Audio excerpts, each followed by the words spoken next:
Hey, Caitlin. Yes, I can kind of hear you. You're a little quiet. Anyway, this is the November 18th Climate Policy Commission meeting. I will call it to order. And I want to start by welcoming Andra and Caitlin to our group. What I thought we'd do is to go around all of us, and I'll start saying, and I have three things you might talk about, but we should just take a minute at the most. Just to give the new members a chance to start to get to know us and for us to get to know them. And that is relevant background to CPC, your present CPC work, and your hopes for CPC's future. So I will start. I am a retired electronics engineer. And over the last 10 or 20 years, I've done a lot of nonprofit work. And I've also done political work at the local level. But luckily, I've never run for office. Thank you, Tanya. I am the chair, and so I spend an awful lot of my time organizing agendas and talking to people and that sort of thing. My hope is once I'm done being the chair, which will be this coming May, just to remind you all, that I'll focus on utility work, principally gas and electric. And my hope is that CPC is going to fill the policy pipeline and engage a lot with council. And so what I thought we'd do is then I'll pick on somebody that hasn't spoken yet, and that we do that all the way around, finishing up with our two new members. So Stu, I was going to call on you next. Oh, of course. Stu Green. I'm the climate and energy analyst at the city of Ashland. I've been there for 4 years. My background, environmental engineering. And let's see, I'm currently working on all the CPC projects. And I hope to get many things through council in the next 2 years. Gary. My name is Gary Schaff, and I, like Rick, am retired, but instead of having an engineering background, I actually have a land use and transportation planning background, which, albeit has rubbed shoulders with the transportation engineers and like fellows, is not an engineer. But I've been on the CPC since its inception. I am ostensibly focusing on transportation issues, and hopefully will be able to turn my attention to gas-powered lawn and garden equipment here in the next 6 months or so. And my hope for the CPC and the city as a whole is that we will actually make substantial progress in the next year to meet the Climate and Energy Action Plan's goal of zero emissions by 2050. Who would you like to call on next? Oh, Bob, please. Thanks, Gary. I'm Bob Kaplan. I have a background in public policy, mostly all in Latin America, but now I have been in Ashland for the last couple of years, and joined the CPC, I guess about 1.5 years ago, not right at the beginning. On the CPC, I focus mostly on buildings, home energy retrofits, and home energy scores are things that we've seen on recent agendas. And I think that's kind of my track, helping Stu wherever I can.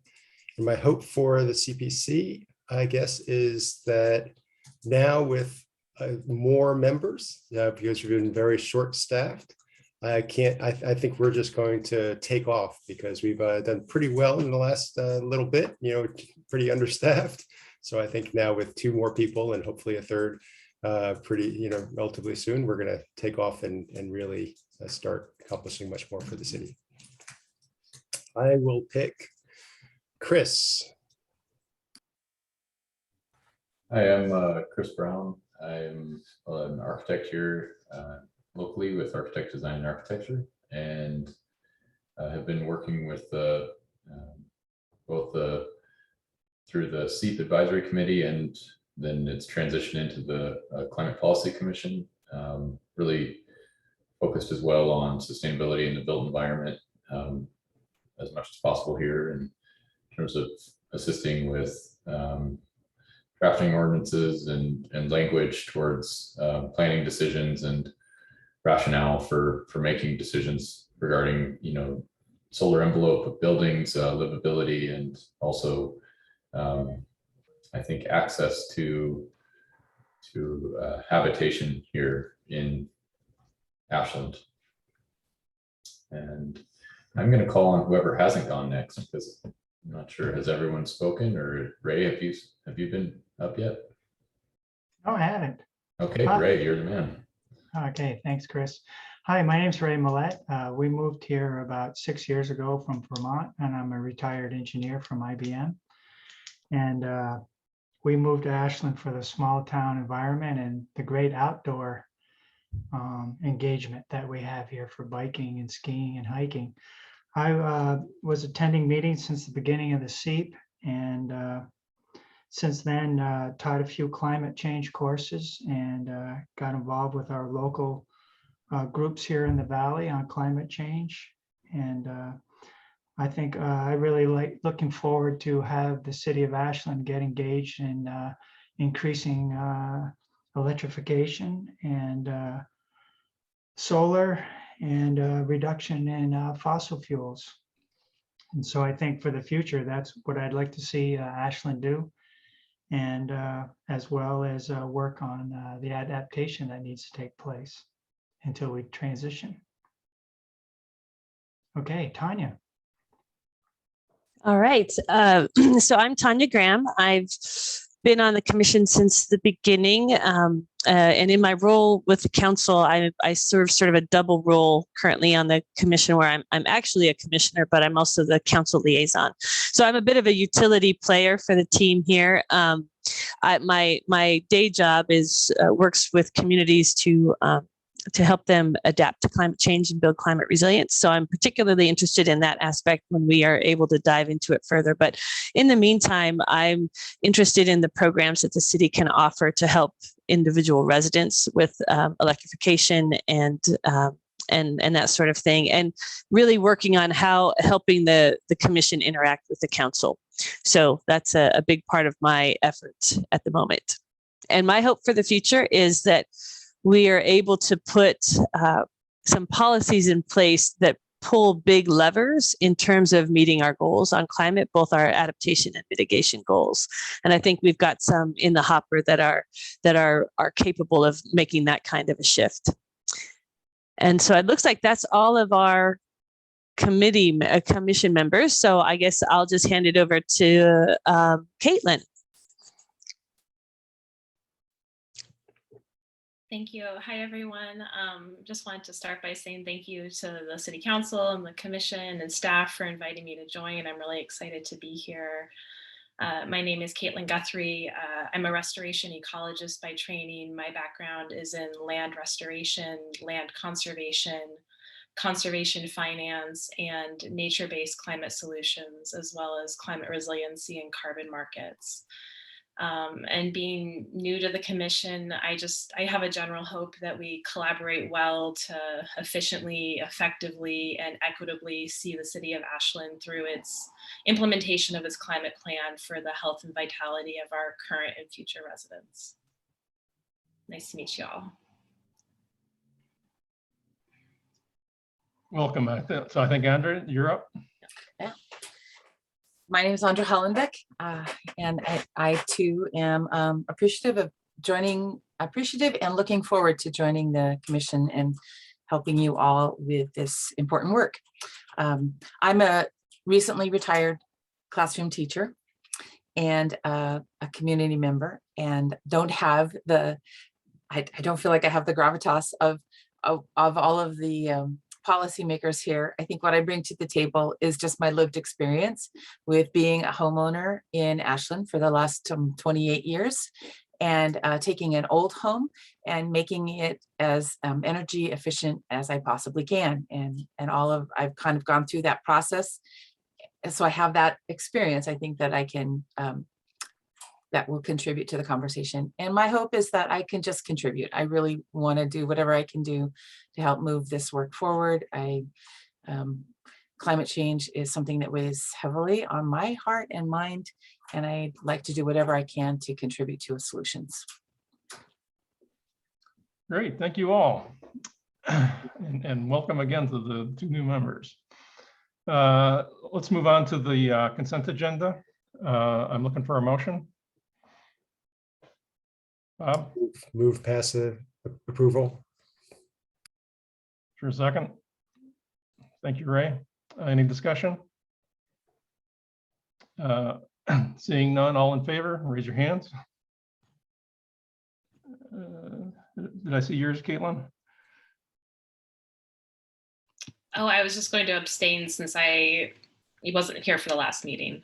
Well, one of the rules of the commission is you actually have to vote unless you are going to declare, what's the word? Conflict? A conflict, thank you. Okay. Well, I'm not declaring a conflict, just wasn't here last time. So I'm happy to vote if that's how the rules operate. Yeah, so should I assume you are in favor of approving the minutes? Yeah. Thank you. Okay, announcements. Council update, Tanya? Yes, so since we met last, I think the primary work that's happened at the council, alongside of course, approving the appointment of our 2 new members, is that we, council signed on to the Race to Zero statement heading into COP26. We didn't get in time to be listed there, but the hope is that by signing the city of Ashland on, we'll be able to get some additional, at least informational resources for Stu. Stu had brought that forward as a request that we sign on, and so we did get that with a 4-2 vote through the council, and so hopefully that is going to be a good way to assist us in the work that we're doing. The other issue is the wastewater treatment facility, and this commission had put forward a letter indicating that if we went forward with continuing to look into the possibility of moving our wastewater treatment service to connecting into the Medford system, that we do a full assessment that really looks at the full climate costs of making that move. What the council decided was that it was not going to continue to investigate that process, and as I think pretty much, at least for the time being, put an end to staff looking into it. We had a large number of people come forward with concerns around the environment and conservation and climate.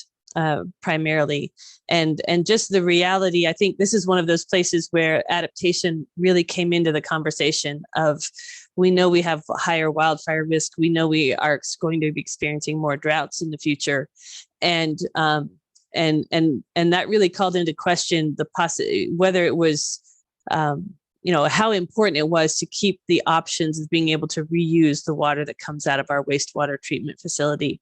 Because if it gets sent over to Medford, we don't have any more control over it. And so not going forward with looking at transferring it to Medford means that we will still have it as a possibility for potential climate adaptation action in the future. And I think that is all I had, unless Stu, did you remember seeing anything else that we saw? I always get, between the commissions, it's always kind of hard for me to remember what we talked about last time. No, I think that's it. Okay, thanks. No, I do have a question. I'm just wondering how the general fund budget issues are going, because that seems to be setting our schedule for bringing things to council. Yes. So where we're at right now, we've had a number of study sessions where we've talked to the department heads that run programs that are in the general fund. And we are developing listening session, at least one listening session. We're trying to figure out whether it's virtual or in person or some combination of a listening session and a survey for mid-December. And then Gary Milliman, our city manager pro tem, will be bringing to council a formal request around a robust all household survey that will be done by SOU in the early part of next year, assuming that council approves it. And in that survey, we haven't developed the questions yet. We're still working on how we would do that with SOU. Of course, they know how to write these questions in a way that is objective. But the general idea that we're getting from those conversations is that we want to answer two questions with that survey. One is, what are people's priorities in terms of services? And if we had to decrease services in some fashion, where would that decrease come? Where would people sort of prefer that to be? The second piece is whether folks want us to really look into some potential new revenue streams and sources. And so that's part of all of that, is so that we can get a better sense of what the majority of Ashlanders want, and so that we can craft something that will work. What we know is that we cannot continue with the same level of services that we have with our current financial situation without new revenues, or without some way of significantly reducing those costs. And there are some conversations happening about some regionalization efforts and that sort of thing, but we can't carry on the way we have been and maintain the services we have. We also know that we're understaffed in our fire and police departments. So that actually makes that gap even a little bit larger. And we did get a report back from our finance director where the projections have been adjusted, so they don't look quite as dire as they did before, but the trend line is still very clearly that we need to make some structural changes, reducing costs, increasing revenue, or some combination of the two of those things. And so it will be an important thing for all of the commissions to be paying attention to. And part of this, assuming that the survey goes forward, one of the things the city will have to do is a pretty significant public relations campaign to get people to fill it out. And the city doesn't have dedicated communications or engagement staff. And so that's one of the things that I think we'll be asking all of the commissions to help us do, is to get to remind people and encourage them to fill out that hard copy survey when it arrives on their doorstep. Again, assuming that council approves the survey. Great. So is it fair to say that the somewhat single-minded focus of study sessions is going to end because there's going to be this other engagement process going on, and so there'll be a slot for commissions such as CPC to get a study session? Yeah, I think that's possible, especially, like I say, if we do the survey the way that it seems to be shaping up, there will be a time in the early part of the year where we're waiting for the survey results to come back.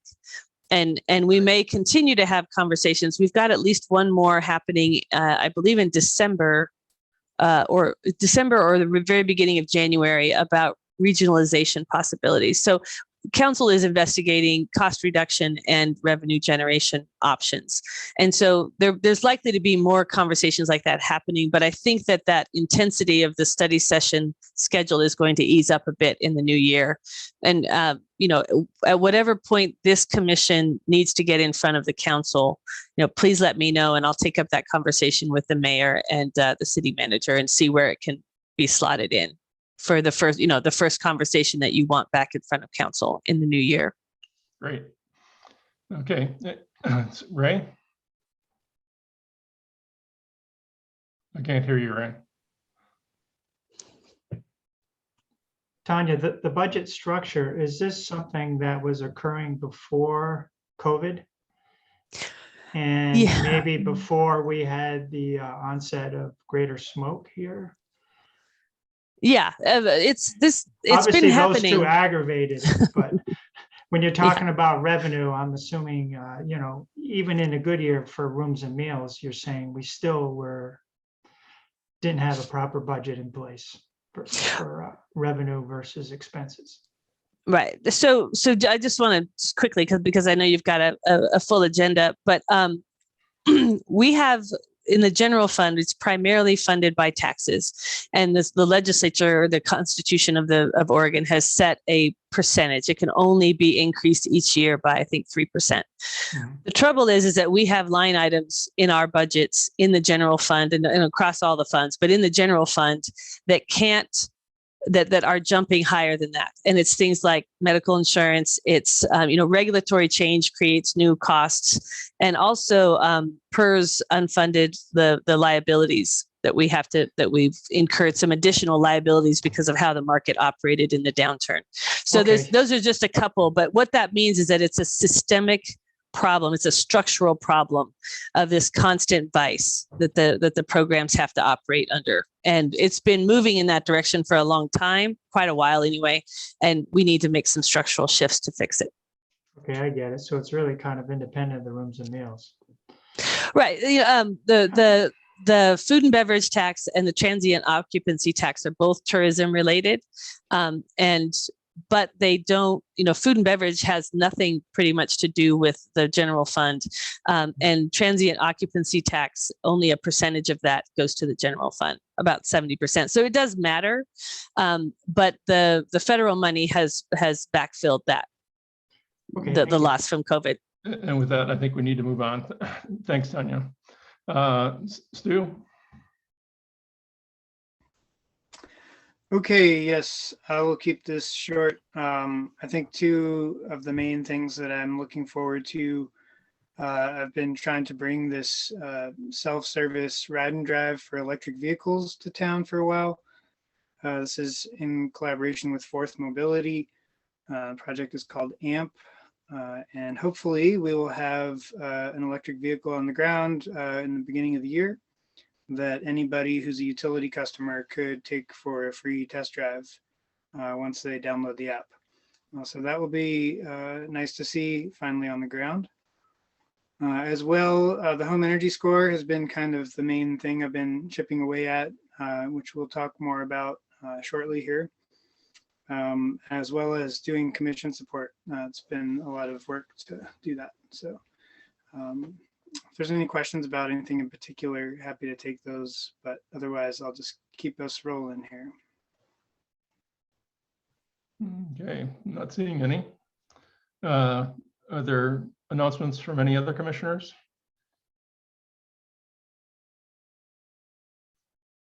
And not seeing anything from that, so I think we're ready to move on to, I don't think there was any public forums, is that right, Stu?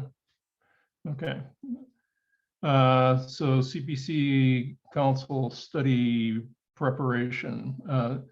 What I wanted to do in this section is just to recap a meeting that I had with the mayor and the city manager pro tem and Stu. One of the things that I talked to her about was the process by which we're bringing recommendations to council. I don't think I'll go through all the details of that. I'll try to get that into a memo and send it out to you all so that we're all in sync.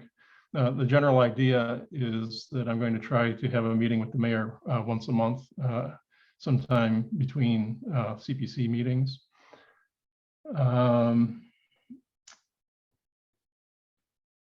We discussed the prioritization of initial policies. And so the conclusion that I think we jointly came to, but the mayor initiated, was to put home energy score at the top of the list, followed by the carbon note, followed by eliminating city fossil gas infrastructure procurement, and finally the path off fossil gas. The reason for the path off fossil gas being at the bottom is that it's a highly complicated topic that's going to take probably years to fully resolve. And so the notion is to do something that can start having an effect sooner. And so that's why the prioritization was in the order that it is. We did discuss the home energy score policy recommendation at some length.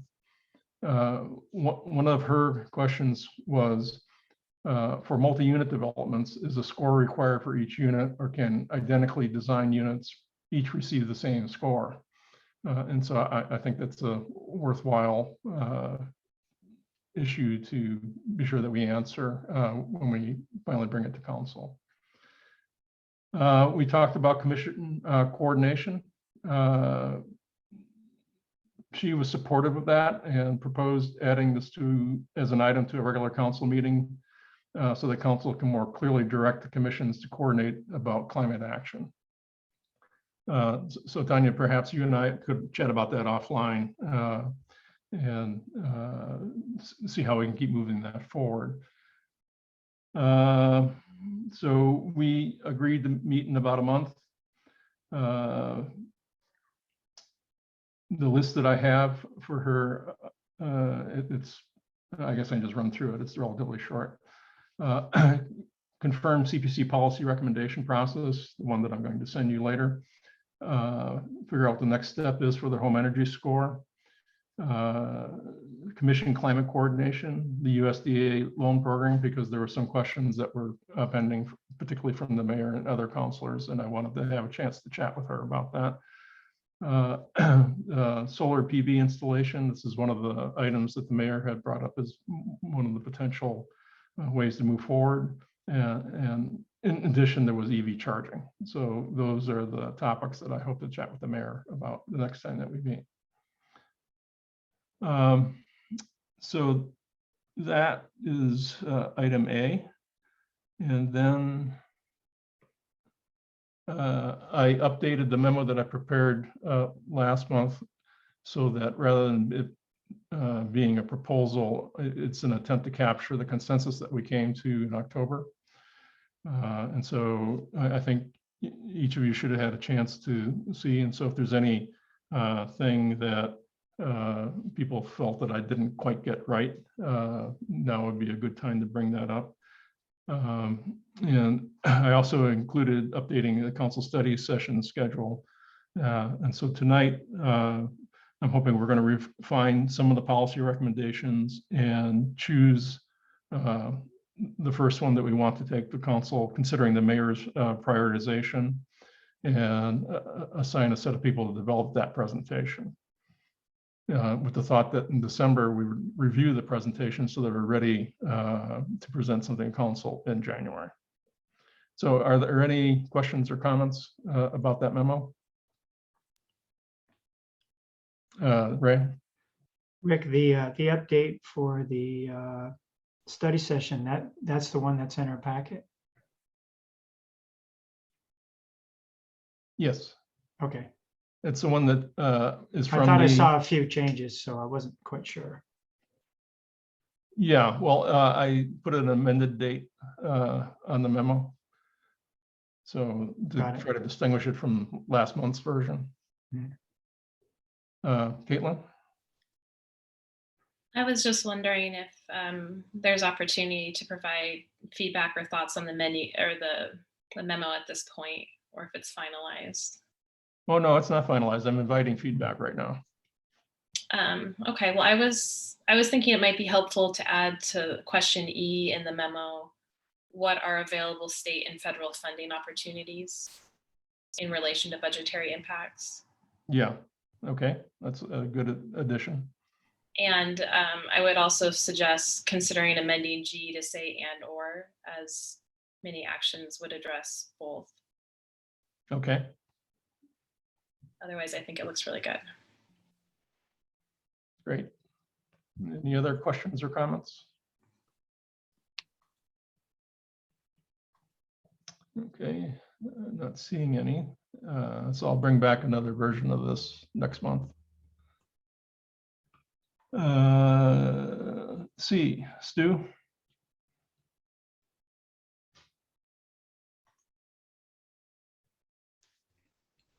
Okay, are we on to the home energy score then? Yes. All right. So let me bring in, I've got two friends on the line here. Roger and Anthony might look like you get kicked out, but they'll pull you in a second.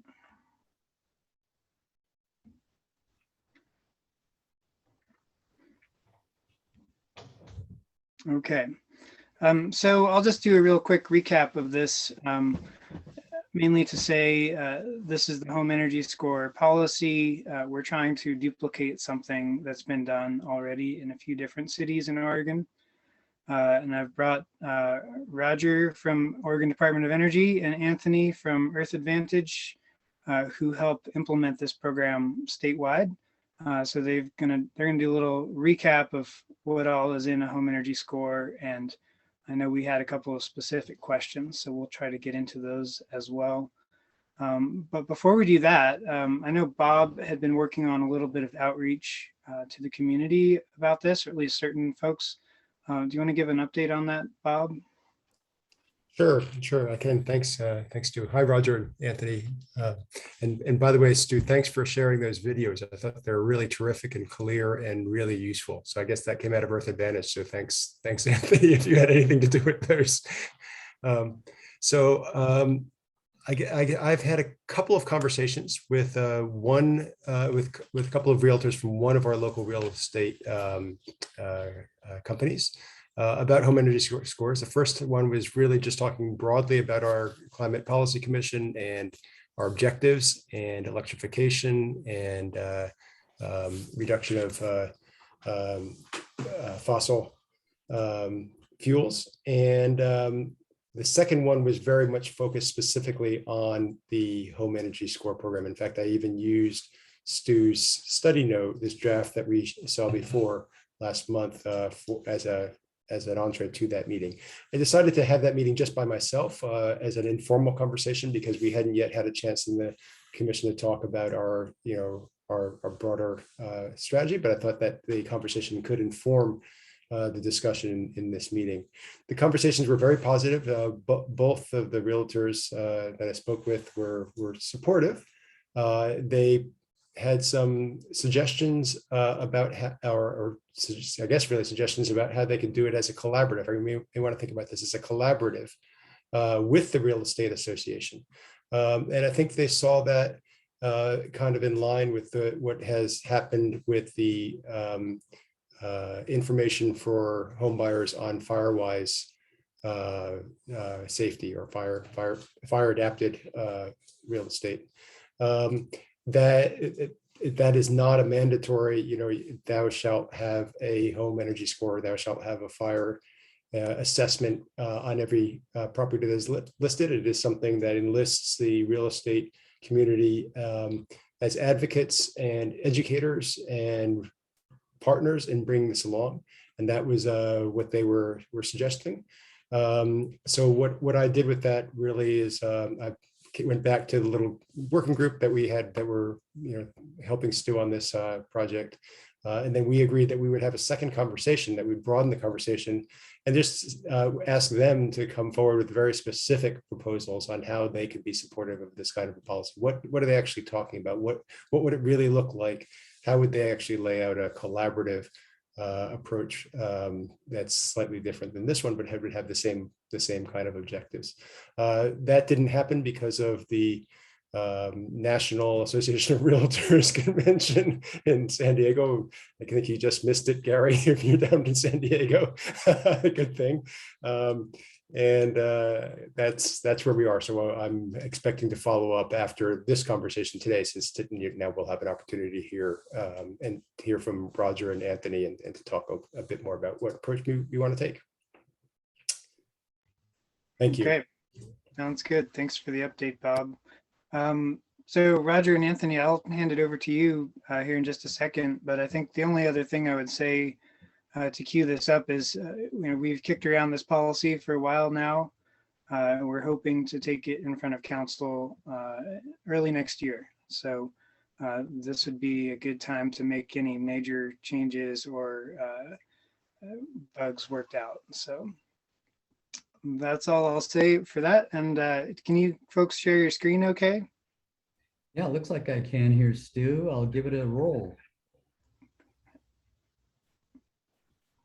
How's that? Can you see that? Yes. Perfect, perfect. Well, thanks everybody for having us. I'm Roger Kynum with the Oregon Department of Energy. I'm the point of contact at the Department of Energy for home energy scores statewide. Meet with a lot of council members and mayors and commissions and all good people, and just try to inform and let folks know what home energy score is all about. So I'll just move along with the next slide. I think you're all aware of, like what the major thrust is here for home energy score. Here in the picture, you can see three pretty identical houses, and how do you deal with those as a consumer looking to buy one of those pieces of property? So the answer is invisible to most consumers. How do you make that buying decision if you're concerned about energy efficiency, like most people are these days, right? So what we did is we came to the conclusion years and years ago. In fact, it was our President Biden, about 10 years ago, that came up with, well, he didn't, but his administration back then did, came up with the idea that nutrition label would be a good way to help inform people. We do it with boxes of cereal, we do it with hot water tanks, we do it with our cars. That's the sort of thing that just kind of gives a consumer the idea of what's going on here. I know I spend a lot of time when I go to the grocery store looking at nutrition labels, always trying to cut that fat out of there and cut the sugar and look at those calories. So it's important information to have. Why wouldn't it be on the most costly investment that most of us make in our lifetime? So I want to just give you a brief overview of what the state's been up to with regard to home energy scoring. And it really did start back in about the 2009 timeframe and worked through the 2013, where a task force was put together to, by the legislature, was requested to be put together and to look at home energy scoring and look at multiple scoring systems. So ODO was tasked with bringing together a stakeholder panel of energy experts. And we just went round and round about what are the things that are most important with a scoring system. Got way too far into the details as far as I'm concerned, but those things need to happen. And reviewed numerous ones that we had operating within Oregon. The mission was really to come up with one scoring system that was consistent and accurate. And we found that with US DOE's home energy score system. So the actual score is calculated by a system that resides with the US DOE. And that's the system that we put into place with legislation. We have rules around this. And if you're interested, you want to go into that level, House Bill 2801 back in the 2013 legislature is the guiding House bill that tells you all about the rules and that sort of thing for home energy scoring. So a lot of work has been done.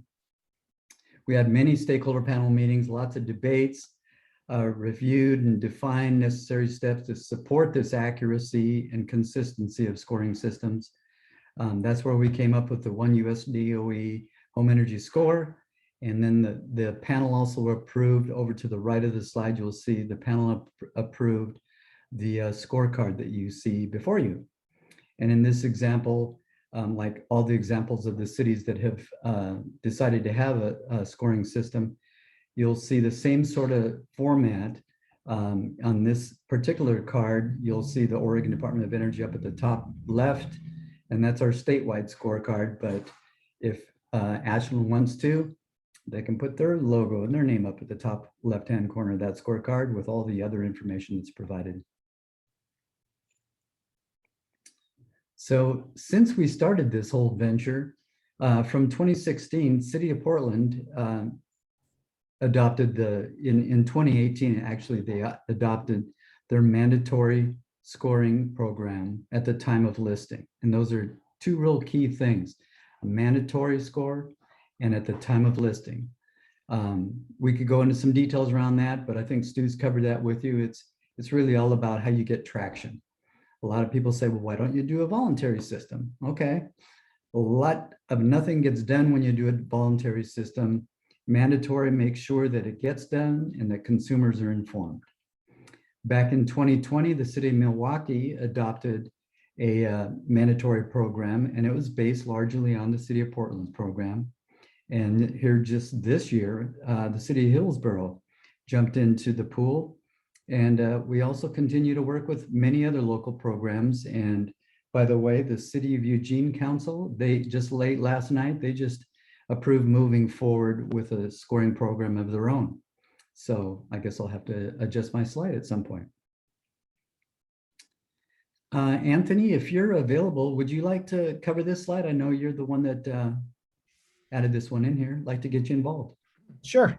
Hi, everyone. Anthony Roy with Earth Advantage. We're actually working with the Oregon Department of Energy on supporting Oregon home energy scores across the state, and have been doing so for the last 3 years. I've been working on this topic for the last decade, so it's nice to see all this traction over the last number of years. And what this slide just indicates is kind of the chronology of the scoring policies and how many scores have been produced in each of the jurisdictions. Obviously, the ones that have just gotten started are lower in number, but have a nice momentum going forward and have a nice pool of assessors there to support the growth of that particular program as it moves forward.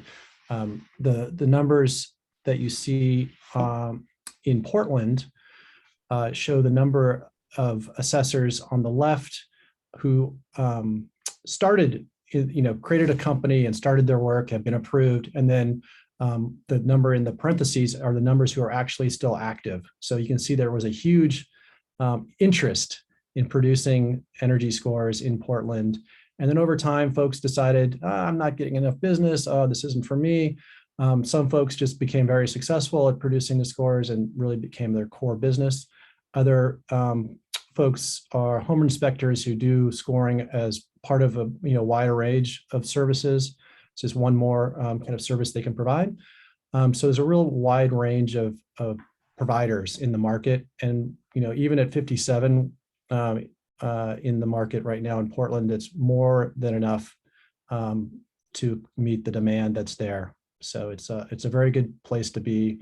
We've kept the price down because of the large number of service providers providing the score. Can I ask a question, or do you want to hold questions to the end? Sure, No. Bob. I think that's fine. Thanks, Anthony. This is Bob. That's pretty striking, the difference in numbers, and then your comment that 57 is more than enough to satisfy a population of over 500,000 in Portland. So under those kinds of ratios, a town like Ashland of 20,000 could really do it with just a few. I think you had said at some point you recommended 5 or 6 or something. Yeah, of that order. yeah. That even seems, given this ratio, plenty. Is that right? That's right, Bob. And I think look at the numbers for Milwaukee and Hillsborough. Those numbers are way more than what is needed in those markets. But the really kind of spillover effect from Portland, all the assessors who are authorized to produce scores in Portland, many of them also became authorized to produce scores outside of Portland in the metro area. But the 25 and 35 numbers are, again, way more supply than is necessary for those particular jurisdictions. And I think in Ashland, the calculations we did show that 5, 6 would be more than enough. It's probably good just to kind of have backup service providers in case anyone decides to move out of the town or go do something else. Again, we worked a lot with home inspectors who are already pretty far along in their qualifications to become authorized to produce the scores. Just have to do a few more steps in their credentialing, and those folks are pretty active in the home energy score market and could be an easy source of assessor pool for Ashland as well. So here you can see, as Anthony's provided to us, the average market cost for scores is about $150. We have more assessors in the Portland, Hillsborough, Milwaukee area than actually we need, but it is really nice to keep those levels at a lower level so those folks can continue to be busy too. You know, you don't want just a one score every month type person. They get out of practice, and you don't want that either. So, so anything else on this slide, Anthony, that you want to pull out? Or no, I think one of the city of Portland, provided this information as part of a survey and market assessment that they were required to do by city council after 3 years of program implementation. And so I think, some of the survey results were really helpful to see that there's discussions being had in the marketplace now that never were being communicated in the past. I don't think many real estate agents had a conversation about energy efficiency with their clients prior to the home rescore being available to kind of spur those conversations. So that's exactly the kind of outcome we're looking for in this policy. And it was nice to see those results manifest in the survey. Anthony, I have a question for you. Yeah. The home energy score cost, that looks good compared to all the other costs when buying a house. But I was wondering, does that all go to the assessor, or is there some state or DOE or whatever fees that are involved too? Yeah, that's a good question. First of all, the cost goes to the seller. And that is an average cost. So there's some range depending on the size of the house. It's all market driven. At least, Ashland you can set the rules that you want, but in the Portland metro area, it's a market driven price. And so there's some fluctuation depending on the complexity of the house, the size of the house. And then in addition, there's a $35 quality assurance fee that essentially helps to pay for the programmatic requirements that the U.S. Department of Energy puts on the users of their program. So there's a $35 fee that is embedded into the pricing that the assessor charges the home seller. Okay, thank you. And that helps cover a lot of the administrative costs that maybe a city would otherwise need to incur as well. And Anthony, really quick, I'm just looking at the qualifying low-income home sellers can receive a free assessment. That's something I've been curious about here in Ashland specifically. Is that incentivized by the municipality, or yeah, how is that? Yeah, each of the cities that have passed a policy have set aside a little bit of money for home sellers who are income qualified, who need or seek support to cover essentially the $150 cost to produce the score. So there's been a little bit of use of that fund, but I think oftentimes in a hot market, what's I think happening anecdotally, I don't think we've definitively shown this, but anecdotally, that a lot of the real estate agent, the selling agent, essentially will cover that cost just to get the house, on the market and ready to be shown, just like they'll cover other costs to kind of get the house ready for the market. So that seems to be one of the reasons why that fund isn't being tapped quite as much as you might expect or want. Thanks. If I could ask another question, Anthony, I was interested in your quality assurance, the comment you made about quality assurance, because one of the comments that I've heard is that some of the people who sign up to get trained to be assessors maybe from the insulation industry and actually be insulation contractors or HVAC contractors, and that they may not be the most unbiased assessors. So it sounds like there's rules in place and there's systems in place for making sure that the score that comes out is actually an accurate score. Is that right? Can you talk about that? Yeah, there are the U.S. Department of Energy requires a certain amount of third-party review of the assessments that are being done in the market. So in the case of in Oregon, Earth Advantage actually provides that service on behalf of the Oregon Department of Energy. So we review, our technical staff reviews the assessments that are being done on a market, a certain percentage that are being done in a market. And then we also have a IT system that the assessor uses, which allows us actually to also kind of automatically verify any anomalies that assessor might create by entering the wrong information in. So there's both an automated process for double checking the accuracy of the scores and a human process for checking the accuracy of the scores. Thank you so much. Sure. And just as an aside, when we're doing the quality assurance work with the assessors, we actually use that as a teaching moment. So we actually spend time with them, go through the house with them, see what they're seeing, and then talk through any adjustments in their perspectives that might be necessary. So there's a continual kind of interactive relationship between the assessor and the QA, the quality assurance provider staff. Anthony, can you help us understand what's the turnaround time for a request for an assessor and getting the assessment done? Yeah, I mean, I think what we've heard in the marketplace is that if you want an assessment the next day, you can find someone who will be able to produce that score, that assessment that next day. It might not be, just like any other service provider, that you might have someone is your go-to person for a certain service. They might be busy and not available, but there are other folks in the market to provide it. So there hasn't been any delay from anything we've heard, and we would have heard about it if there would have been a delay from the, in the real estate transaction process. There hasn't been any delays experienced by the seller or the the selling agent to get the house on the market. Thanks, Anthony. And I noticed that you have listed here some of the options for potential assessors. Really good stuff. We see people coming in from these types of walks of life. We've been blessed in Oregon. The whole up and down the I-5 corridor, there's just a real propensity of people to understand building science. And that's been that way for many, many years. So we've got folks that are interested in energy efficiency. It's easy to get them on board. They do have to go through some training.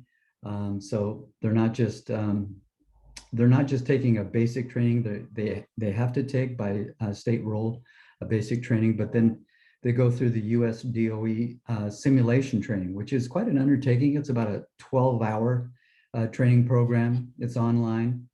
And then Anthony's team, they help onboard those folks and get them up to speed as far as how you use the program. And there's some intricacies that they need to understand.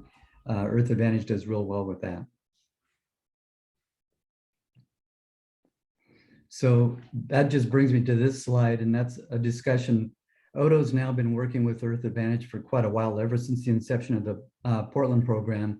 And as the person that relates directly with Earth Advantage on this topic contractually, I just have to say, from the top, from US DOE, all those folks that you'd be a part of, they're just exceptional people. They're not only knowledgeable and technically oriented, but they're just there for you. If I have a question, I can call up someone right on the staff and they'll get back to me right away. And it works like that down into Oregon and with Earth Advantage. I mean, Anthony's always available and his staff. There's lots of folks. We have continual coordination meetings. It's just been great to work with Earth Advantage. To support that, again, you'll hear me say this, consistent practices across the state, right? We don't want all kinds of unusual activity going on across the state. And that really helps drive scoring activity, reduces that market confusion. As I indicated earlier, before we developed this whole process, there was a number of different entities out there giving consumers scores or audits or walkthroughs or whatever other definition you want to use. And that really created market confusion. Now we have a trained group that's consistent. Anthony's team make sure they know the same thing. And so consumers are, they're inundated with all this energy efficiency information. They don't need more confusion. So we just try to make it easier for the local governments by providing this backdrop and framework for you to access. And as you can see here, we do recruitment and training and onboarding, quality assurance that Anthony talked about, help you with a web page and IT infrastructure. And one of the things that we should have Anthony go on about here a little bit is I'll say, yay, Earth Advantage. They put together a great thing called the Green Building Registry, which actually enables scores to get up, not just on the multiple listing service, but up on Zillow and Redfin and all those places where you can see them. As a consumer, I can waddle around on the sidewalk with my cell phone and I can tell that house is an 8, that house is a 1. So really good immediate type of information. So let's see here. We can talk about the Green Building Registry, but I'll just finish this slide.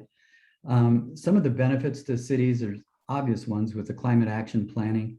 But the second bullet is something that is oftentimes overlooked. And I've even came back to cities before, like Eugene, who just now will pass an ordinance, to talk about consumer protection.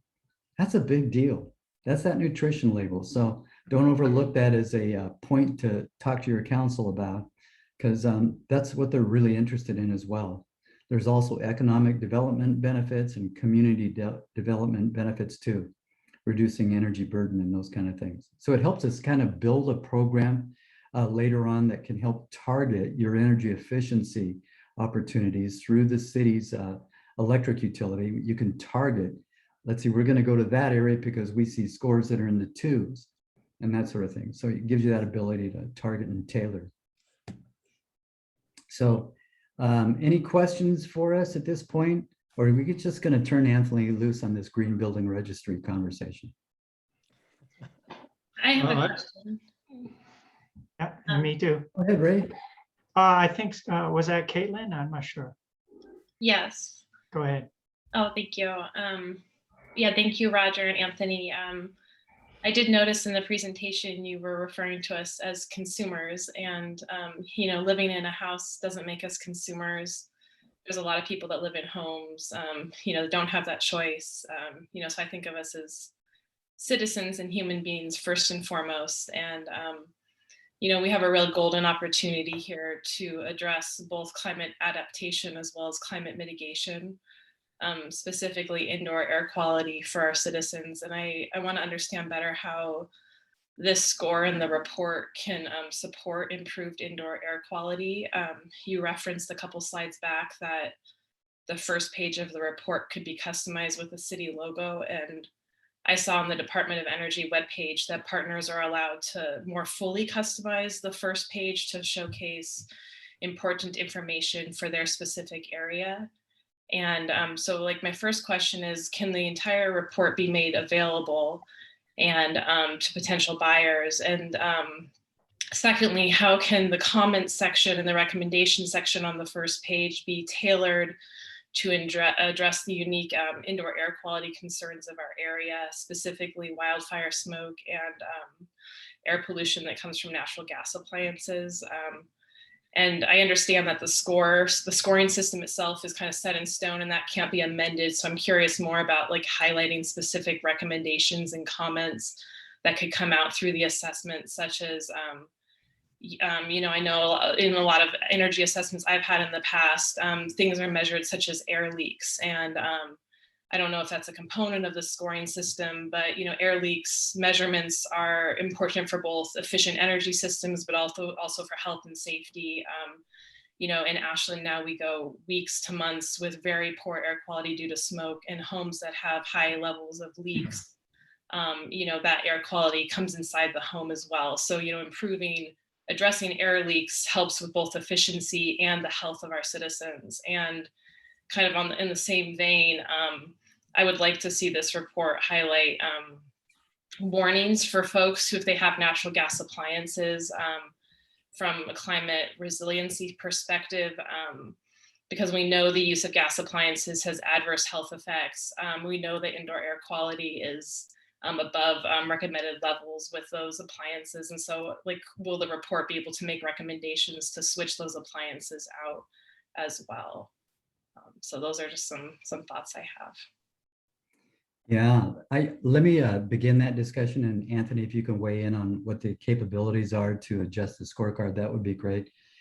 Indoor air quality is a big deal, and I know it is down there in that area with all of the smoke and just other things. As we tighten buildings, you're more susceptible to indoor air quality issues.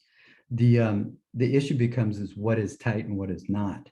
And in order to make a house more livable, you need to ventilate it properly, build tight and ventilate right. You know, so you get into that whole discussion about, okay, now is it properly ventilated?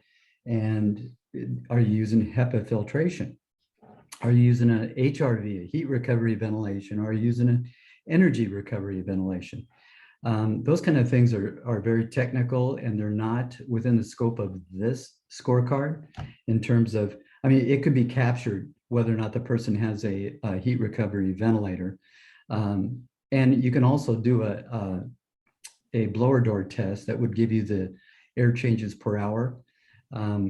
That would be an adjustment in the cost of the score, I'm sure, because that's a pretty significant time commitment by the assessor to set up a blower door, run a test, and that.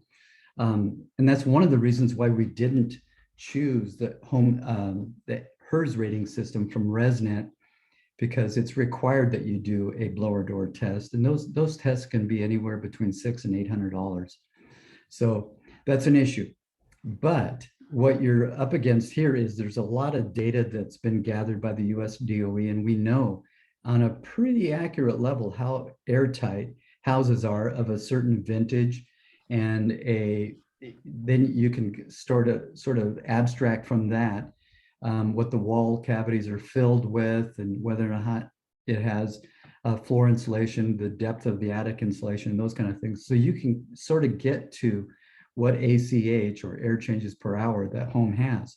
So with that in mind, we could do some work to add language, I believe, as long as Anthony's team would be able to do that, to indicate here's an opportunity for you in this house to add ventilation, to add air sealing, and move forward with a positive comment on the scorecard that would instruct the consumer to do that, or the customer. Yeah, I mean, I just add that, you know, I welcome the opportunity to add more comprehensive information, and you know, whether it's, if the city of Ashland feels comfortable with addressing fossil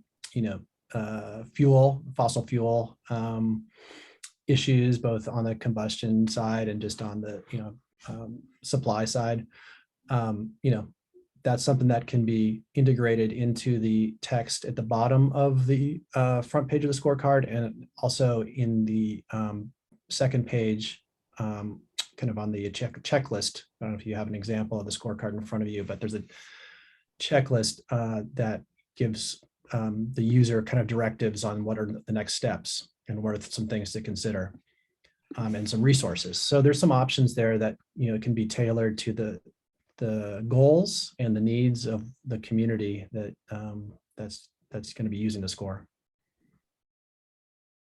Thank you.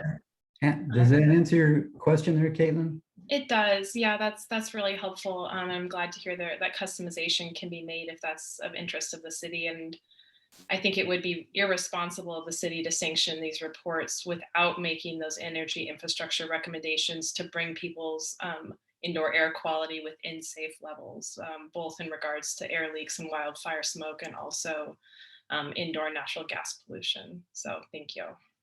Mm-hmm. Okay. Okay, Great. so I'd like to build on Caitlin's question. She was looking at it, I think, mostly from an adaptation point of view. From a mitigation point of view, I'm wondering what experience you have with other cities, because the scorecard example I saw from the federal DOE was energy source neutral. And I believe that this commission has come to consensus that we're not likely to be continuing to use natural gas. And so we don't want to give a misimpression to somebody doing work on their home that putting in natural gas appliances are the same thing as putting in electricity-based appliances. So I'm just wondering, how have other cities dealt with that?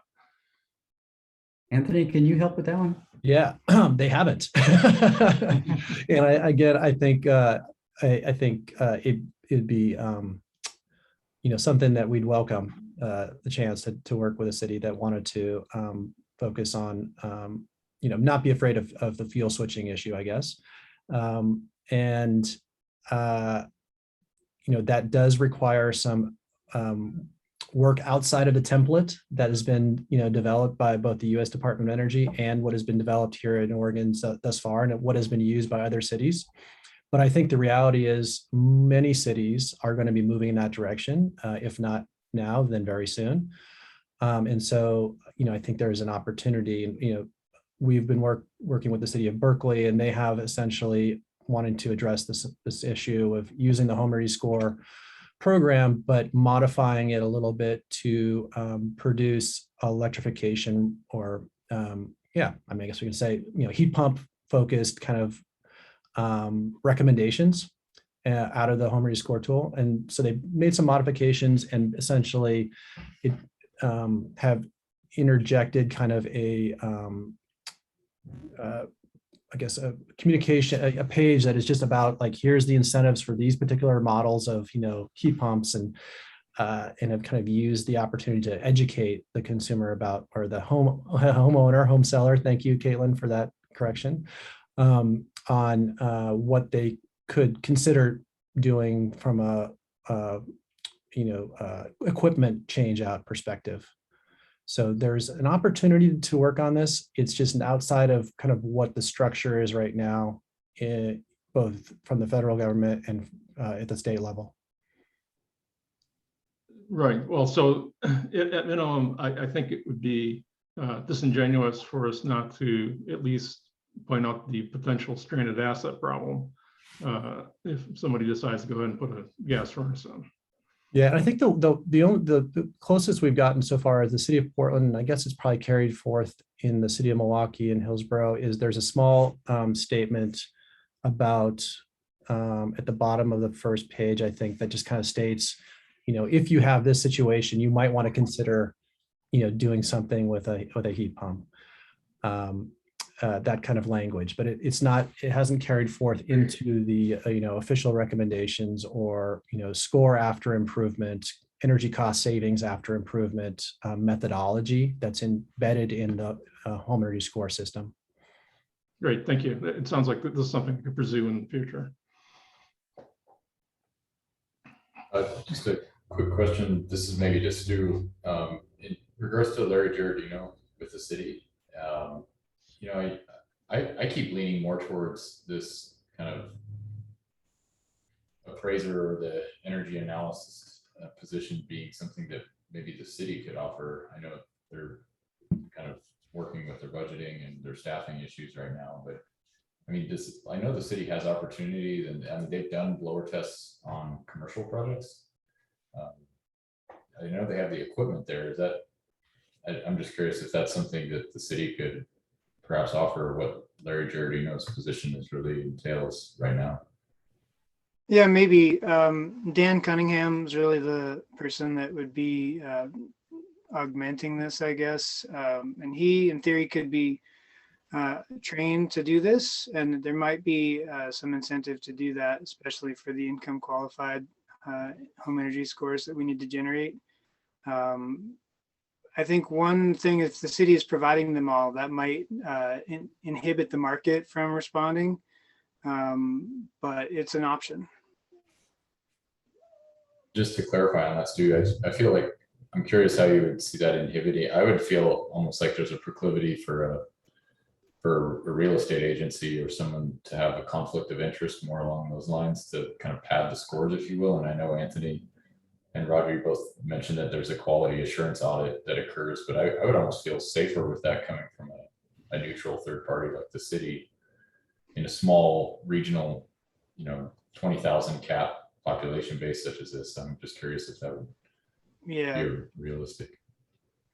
Right, Chris, I think if you mean that the city would charge a fee for service, that could be possible, but I was envisioning an extension of the free home energy assessments we already provide. So yes, and I'm seeing it dovetailing in with the free energy assessments. I mean, so I'm just not sure if there's some mechanism where the city could offer this service as a just a part of what it does, and I don't know if that's prohibitive in time and the money spent there for, I see the benefit going far beyond the kind of, and I know, I think Anthony and Roger both presented the adaptation of kind of the free enterprise solution, if you will, how the market was created and responded in its own way. But I know in the context of Bob and I discussing with some of the conversation that's gone on behind the scenes here, there's, I think, been a little bit of hesitancy from the real estate market, if you will, or the assessors market to maybe fully embrace this. And Bob, I know you've, but that was the sense I got from some of your conversations there, Bob, that maybe there wasn't quite full endorsement of this procedure from the real estate market. Yeah, I think I'll say a couple words. I think that's right. That the couple of real estate agents that I spoke with favored a collaborative, what they called a collaborative arrangement that would not be a mandatory home energy score.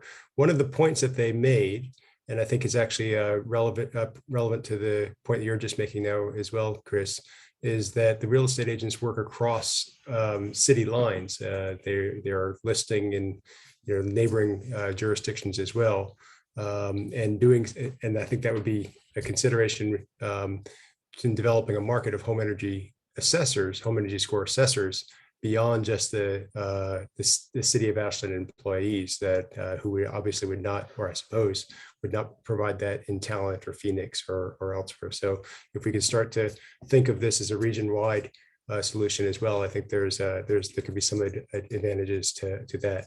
But yes, I think you're right, Chris, that there certainly was some expected reaction against a mandatory system, and that's the reaction that the real estate associations had as well in the Portland metropolitan area, from some conversations that I had with Anthony and Roger in the past. But I think we should be open to hearing what they have to say and what would work best for our city and our region. Anthony, I have a question for you on some of the references that Stu gave us. I noticed that there was alongside. I'm sorry, Rick. Maybe we can lose the screen share, and then I think we're finished with the presentation. We don't need to just see this picture. We can see each other. Thanks. Oh, great. There was something about trade alleys. So some of the buyers it looked like a kind of advertising for people that would do the work. And another one where there was a video on finance options. So are those add-ons that cities tailor, or is that something that you made available as well as part of getting the score? So I am not sure what the trade allies, who you're referring to exactly. There is a list of qualified assessors, both in Portland and throughout the state. There are trade allies who are contracting participants. Yeah, that's what I mean. Energy Trust of Oregon trade allies. And so that's run through the Energy Trust of Oregon, and they're essentially, have gone, I guess, have applied and been approved to become an official contractor of Energy Trust, and therefore are listed on their website as someone who can provide the incentives for home retrofit energy efficiency related work. So I think that's maybe what you're talking about. Yes, it had to do with contractors that were being listed. Yeah, so there are, I'm assuming, a fair number of Energy Trust trade ally contractors in Southern Oregon, in your region, who could actually do the work of the energy retrofit that is recommended on the home energy score report. Okay, and then what about the finance side? I noticed that there was one of the videos mentioned the Fannie Mae and FHA and higher loan to value if you complete these things, if you end up with a score greater than 6. Is that something that you routinely inform the buyers about, or only if they ask? It's something that can be highlighted on the scorecard. That's the easiest way to inform the buyer. And that is a national effort by Fannie Mae and Freddie Mac to integrate the home energy score into several of the lending products that they put out to their lending community. The thing that we're working on right now is to get the local banks or the regional banks to be interested in promoting their lending product that is attached to this home energy score Fannie Mae Freddie Mac product. So that's really the emphasis right now. And I think there'd be a great opportunity to work with your local lenders to promote this particular option, because it would be a great benefit to the buyers to know that they can get something locally. And roll it in up front, and you're more likely to get the work done, and Yeah. everybody's, okay, thank Yeah, you. whether as part of a purchase or, as a part of a refi, a year from now after they bought the house. Right, okay.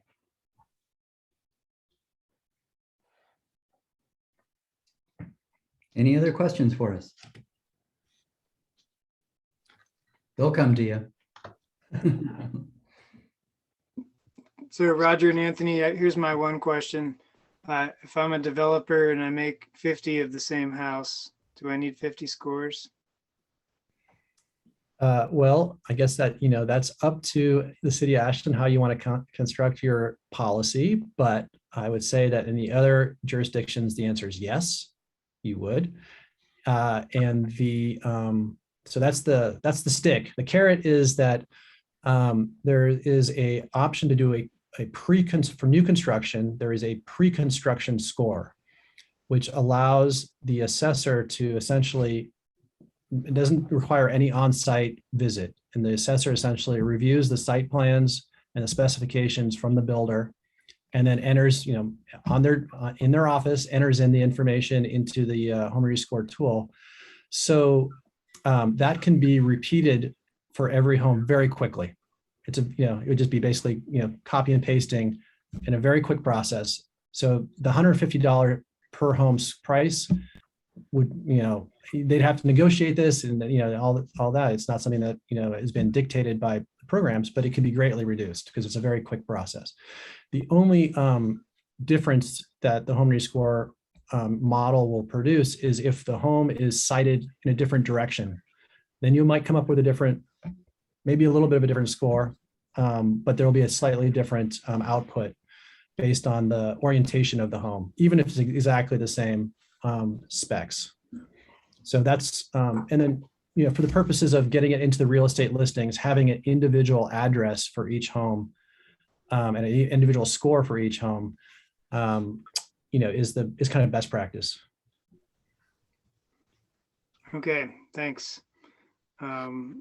Well, I think we're a little past time, so I'll say thanks, Roger and Anthony. If we have other questions, you can get them to me and I will pass them along. Thanks, Stu. Thanks to the committee. Thank you. All right, thanks for taking the time. All right, thank you. Thanks very much. Thank you.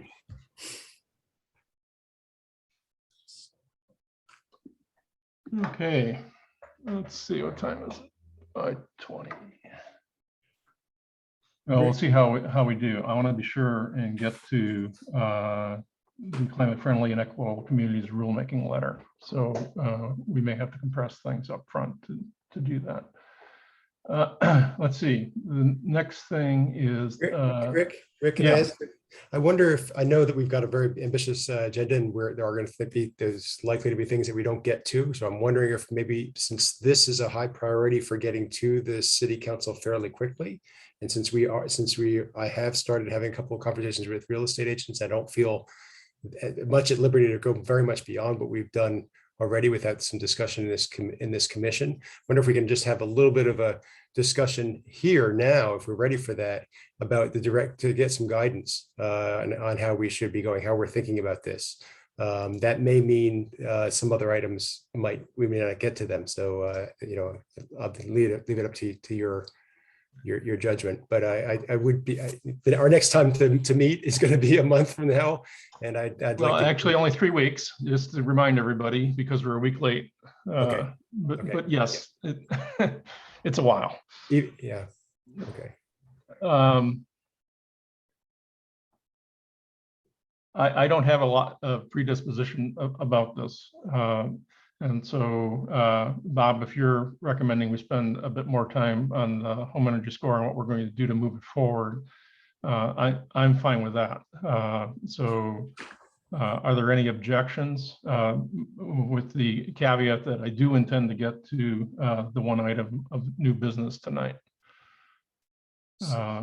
I think that's fine because you've kind of set the priority, what we're going to be bringing to council anyway. So the others are going to come back. Okay, I'm not hearing any objection. So if that's the case, it sounds like, Bob, you wanted to actually pose some questions to the commission, or how do we want to proceed here? Well, yeah, well, I think we've had some previous discussions on home energy scores in general. We haven't talked, I mean, there were some questions that came up in the discussion today to Anthony and to Roger, benefiting from their experience in other places in Oregon. But I think one of the really fundamental questions is, are we open to a collaboration, a voluntary collaborative arrangement with realtors, or is that really not even a possibility going into it, because we feel so strongly that should it be a mandatory program for some reasons that they outlined? That's number one. I guess a second question is the one that Chris raised: is, are we in refining this, do we want to have it more recommend to the city council that it be done much more in-house in Ashland, or do we really want to try to develop a market of assessors, which can take some time as well? And then I guess the third question are the questions that you and Caitlin principally put before us, is some adaptations on this. You know, this is what we're working with what's already available in other places in Oregon. Do we really want to give different direction, or do we want to develop that different direction of the scorecard to really integrate fossil gas appliances and indoor air quality along the lines that we discussed? So I'd like to get a little bit of a sense of the commission on those questions in order to understand, how we might, move this forward before taking it to the council. Or is that or do you expect that's just a question to the council? I would hope we give some recommendations to the council rather than just ask them cold. Well, my preference is that this commission have specific direction on each of these questions before we go to council, even though we may leave them as questions that will be presented to council. I think we should have a recommendation. I don't want to go into council asking them a wide open, fairly technical question. Yeah, I agree. I guess in order to try to save time, perhaps if there could be any reactions to those things, and then maybe that's direction to this working group that we've got that is working on this with Stu to really bring back to the next meeting. Maybe that's the most efficient way to use our time on those questions specifically. Or if there are other questions that commission members have that you want us to focus on before the December 3 weeks from now meeting. Does that make sense? I'm sorry, you're gonna have to say that one more time because I didn't quite follow. Well, I guess what I was saying is I raised 4 questions, I think, that I would like to get some input in. One approach, rather than just throw that back on the commission right now, kind of cold after having heard this presentation, is you could direct this working group that's been working on this, which is Stu, Chris, Tanya, and me, to think it through and come back to this commission next time with answers to those 4 questions. But also, if there are any other questions that you want us to bring back answers to as well after you've heard these questions, so that we can gain some time, so that in December we're in a position of really being able to say what we want to go forward with in January. Well, I'd like to leave a little bit more time for specific comments from commissioners regarding all those questions right now, if they have comments to make. And so it's a hybrid approach. And then I don't want to belabor it, So, because we do have other things to move on to, but I don't want to cut it off while we're being productive. So Ray, did you have something you wanted Yeah, to? I think we should stick with the mandatory like the other cities have. And I think that we should have non-city assessors. However, the city make it an option if somebody wants to go with a blower test, make that available to them through the city, so that we at least, I think it would help develop in the valley if it's not just city. I don't know what to say to the realtors dealing with different properties. They should be able to handle. In Ashland, you need the score, and others you don't. Hopefully, the other cities will come on board too. And as far as adding the extra stuff for the indoor air quality, I think that's a good idea, but I wouldn't want it to hold up going forward with what we have, because I think we would have time to change it over a period of time if we needed to. However, I think initially there is some text we can put down there. Gary? You're muted. Sorry. I feel pretty strongly as a commission that we should couple the energy score with the carbon score. So I believe that we should be anything but fuel equal.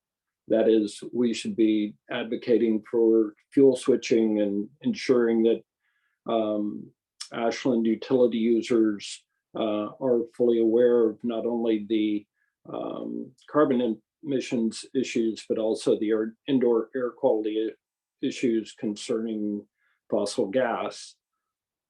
And I really don't have an opinion on whether the city should be providing that score or whether it should be instituted through a private endeavor. Although, as Chris was suggesting, I think that approach is far more simplistic and more readily implemented and understood. And because of that, it has considerable advantages.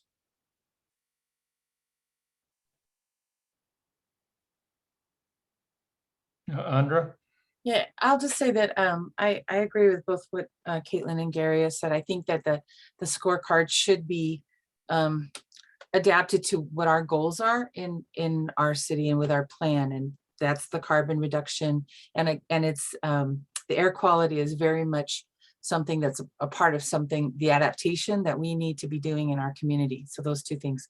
With that, I also agree with Ray that I don't want to hold it up too much. I'd like it to, I think this is something that could inform people and would help move the process along. It seems like it's a piece of the bigger picture that we need to have. I'm kind of for allowing it to be not, having it be a market-driven, having people in the community, contractors, that sort of thing, trained. I think it's a good economic development sort of thing that would add to our community, working base, if you will. So with that, I think that's, I would like to have the working group take those sort of ideas and see if they could put those into a presentation for the commission, that we would like to use this scorecard. I think making it mandatory, and I don't know, forgive me for my ignorance, but is it possible to gather, it sounds like you have gathered input from the real estate folks, but if it is going to be something that's mandatory for each house sale or house development, having input from the real estate about what would make that feasible for them, and maybe that's already been taken care of. So I think that's kind of, I'd like to see us move it on. Chris? I think my biggest concern about, I agree completely with the mandatory. I feel like it's going to just be kind of shrugged aside if we don't make it mandatory. But my biggest approach towards that is, I think, incentivization. And I just don't want it to be another thing that's begrudged by the common population, that this is being put upon them as another hurdle to jump through the city. And I feel like if it's somehow we can either for a couple pilot year, maybe a pilot year or a couple of years into getting this on board, either if we do this through the private kind of assessment track, or we do it through a city specialist assessor, that the city could somehow cover that $100 cost per home sale and make up for it in utilities or some other aspects. I just don't know. I'm completely ignorant in terms of the pots of money the city has available, but I do really always, I think, encourage incentivization when there's mandate, if possible.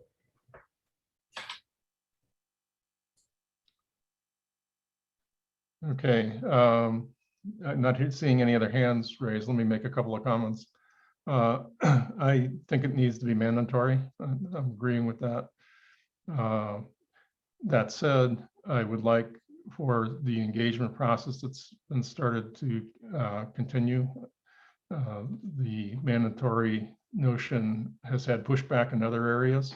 So finding out more about how that evolved, because it apparently has been successful in being mandatory and having the realtor community be okay with it. And so moving that along simultaneously with developing a presentation for council would be my preference. I don't think we should hold this thing up as far as taking it to council by not having the realtors entirely on board. My expectation is that this will take, at minimum, a study session and a couple of regular sessions, and maybe even several study sessions. I just don't know how the council is going to respond to the recommendation. It may go forward quickly or it may not. I just don't know. Let's see. So I still, and I would like both the mitigation and adaptation aspects, the best recommendation of this commission to be implemented in whatever is handed out with the score, whether it's customizing the score or having additional material that Ashland decides has to go with the score. In any case, I don't think that we should be putting this out as if it's fuel agnostic when very shortly we're going to say, oh yeah, that furnace you just put in, you got to get rid of it. We just can't be in that position. Andra, I think you raised your hand. I was just going to say, my sense from what Tanya said earlier in the meeting is that the city is going to want as much revenue neutral from them on this as possible. From what I heard, they're looking for cutbacks, they're looking for that sort of stuff. And I know climate mitigation and adaptation is a priority, but I think they're going to be looking for revenue neutral. So whatever we can do to kind of make the cost of this absorbed in the program so it doesn't put any more demands on the city, I think they'll be more favorable to that. That's just the sense that I got from what I heard earlier. So I think that's just something we should, as we move forward, we should be cautious about asking for, because we have other asks that we might want. And we don't want to, I think I said it. Don't want to belabor the point. Yeah, no, I agree with you. So is there any more direction that you feel he can get tonight, Bob or Stu? Or Chris, or whoever's working on this thing? Go ahead, Chris. I think the last thing I would say is does the city have any revenue stream that comes from house sales? I mean, I know with new construction, I think there could be a fee incorporated with the permit that would pay for this analysis in terms of a new home or a built home. Or development, if you will, but I'm curious in terms of house sales, is there any revenue stream that comes directly back to the city? Well, there's SDCs. In sales? I mean, are SDCs collected on sale of a home? I think they're only on. I thought you were talking about new. Yeah, I know I think in development, there's a mechanism where we could offset the cost of it. And I know it's not much, $125, $150. I'm just, it's in terms of the sale of a house, is there any way it could just be embedded? So as Andres said, it's not something the city's paying out of pocket, but it could just also be fluid with, my thing is, I just see this becoming bad publicity in a way if there's a bunch of griping within the private industry about city instituting or levying another mandate. And I'm just wondering if it could be a fluid process. Stu? Yeah, I think it's super important to keep the focus on both the climate action and also the homeowner protection or the home shopper protection, because, I think it makes a lot of sense that we have a miles per gallon sticker for houses. How we get there is another question, but I don't know. Rick, were you going to say something? No, I'm just coming back to the question that I was posing to the group that's been working on this, whether you have enough direction at this point to start putting together a presentation and to continue the engagement with the realtor community. I think so. Yeah, we'll proof's in the pudding. Gary, Okay. did you have something to say? I saw Gary raise his hand. I just was curious. Well, I think our discussion tonight illustrates that there is considerable controversy embedded in this issue. And I understand the mayor's preferences for priorities, but I personally believe that those are misguided and that this will potentially wind up being, as I think Bob suggested, the topic of not just a study session, but repeated meetings over a considerable length of time. And I don't know, or I'm not confident that we can move forward to any of the other issues simultaneously with this one in front of the council. So I would ask that somewhere in tonight's meeting, we revisit the issue of priorities, just so that we're sure that this is the one as a commission that we want to move forward. Yeah, I wasn't intending to bypass that.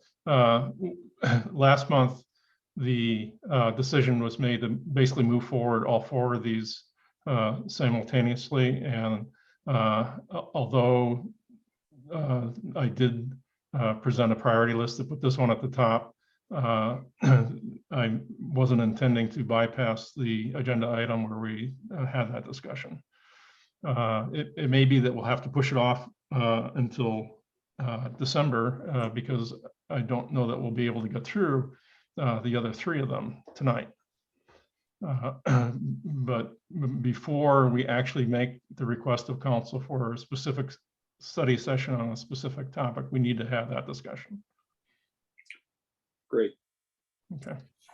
Thanks, Rick, for letting us spend more time on this. Very helpful.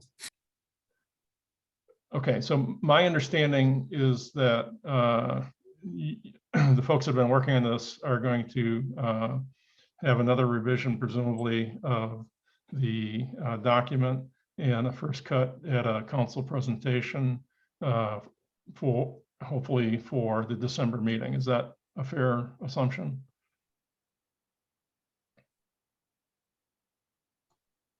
I think that's right.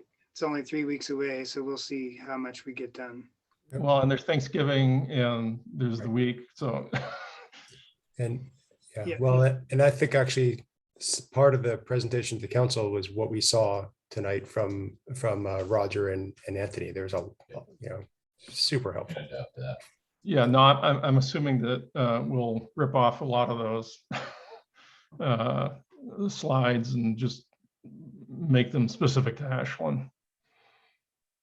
So I'm hoping it's not an enormous amount of work, given that they have years invested in making these kinds of presentations.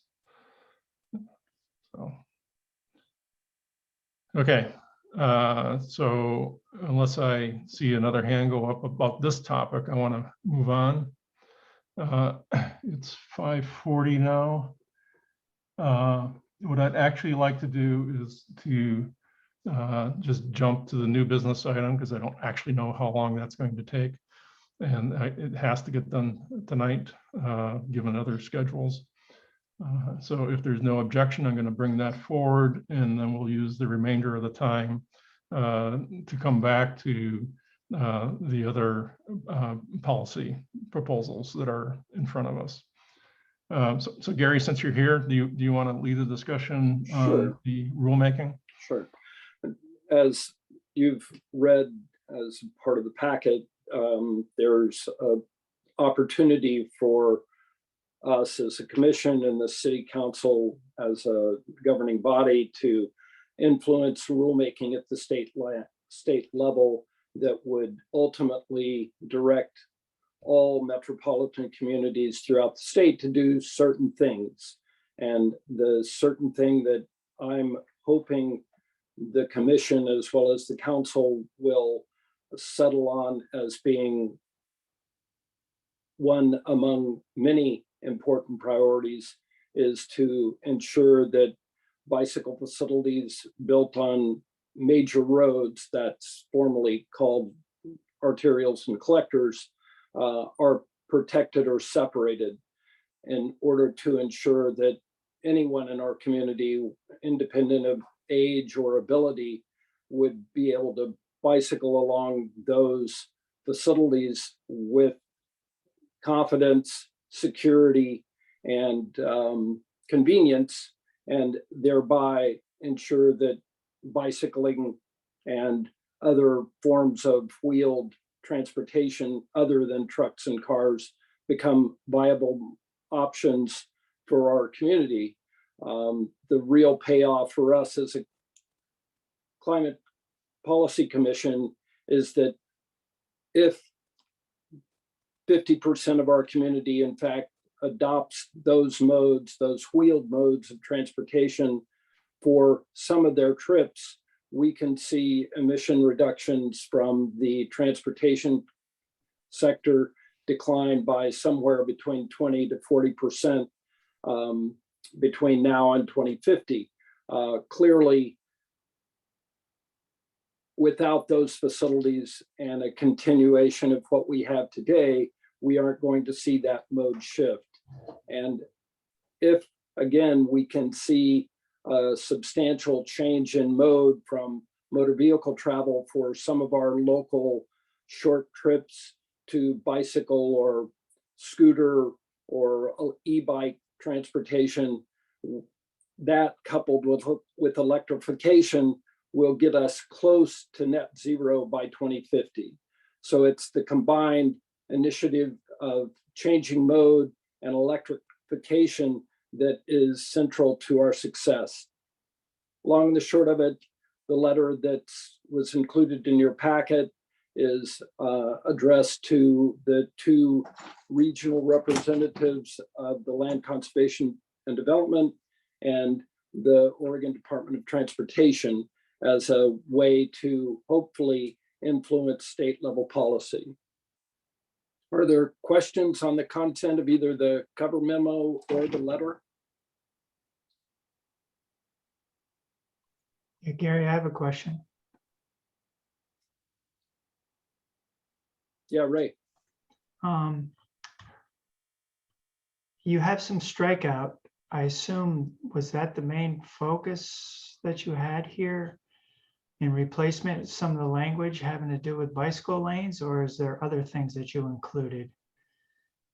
The only recommendation that is embodied within this letter is the creation of protected or separated bike lanes on arterial and collectors. There are a vast array of other issues embodied within the climate-friendly rulemaking, but those are either more complex or, in my estimation, don't have the potential impact that this policy or this law, as it were, would have.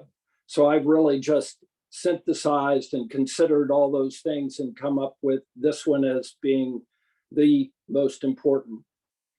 So on page 4C is the new language, and that's what you're recommending to the LCDC? Exactly right. Okay. And so when you say cities and counties must plan, what does that mean? That doesn't mean they must implement, but from a planning perspective, they have to do that. Actually, the rule includes a priority setting process for the selection of projects, which will also direct local governments to actually build facilities that they have identified in the plan. So there is substantial potential, at least, and again, because it's planning, it's difficult to say with absolute confidence that what the outcome will be. But the rule clearly is intended not only to institute planning that will create this shift in modes, but also actually lead to the construction of new improvements or reconfiguration of roadways that will result in what is planned.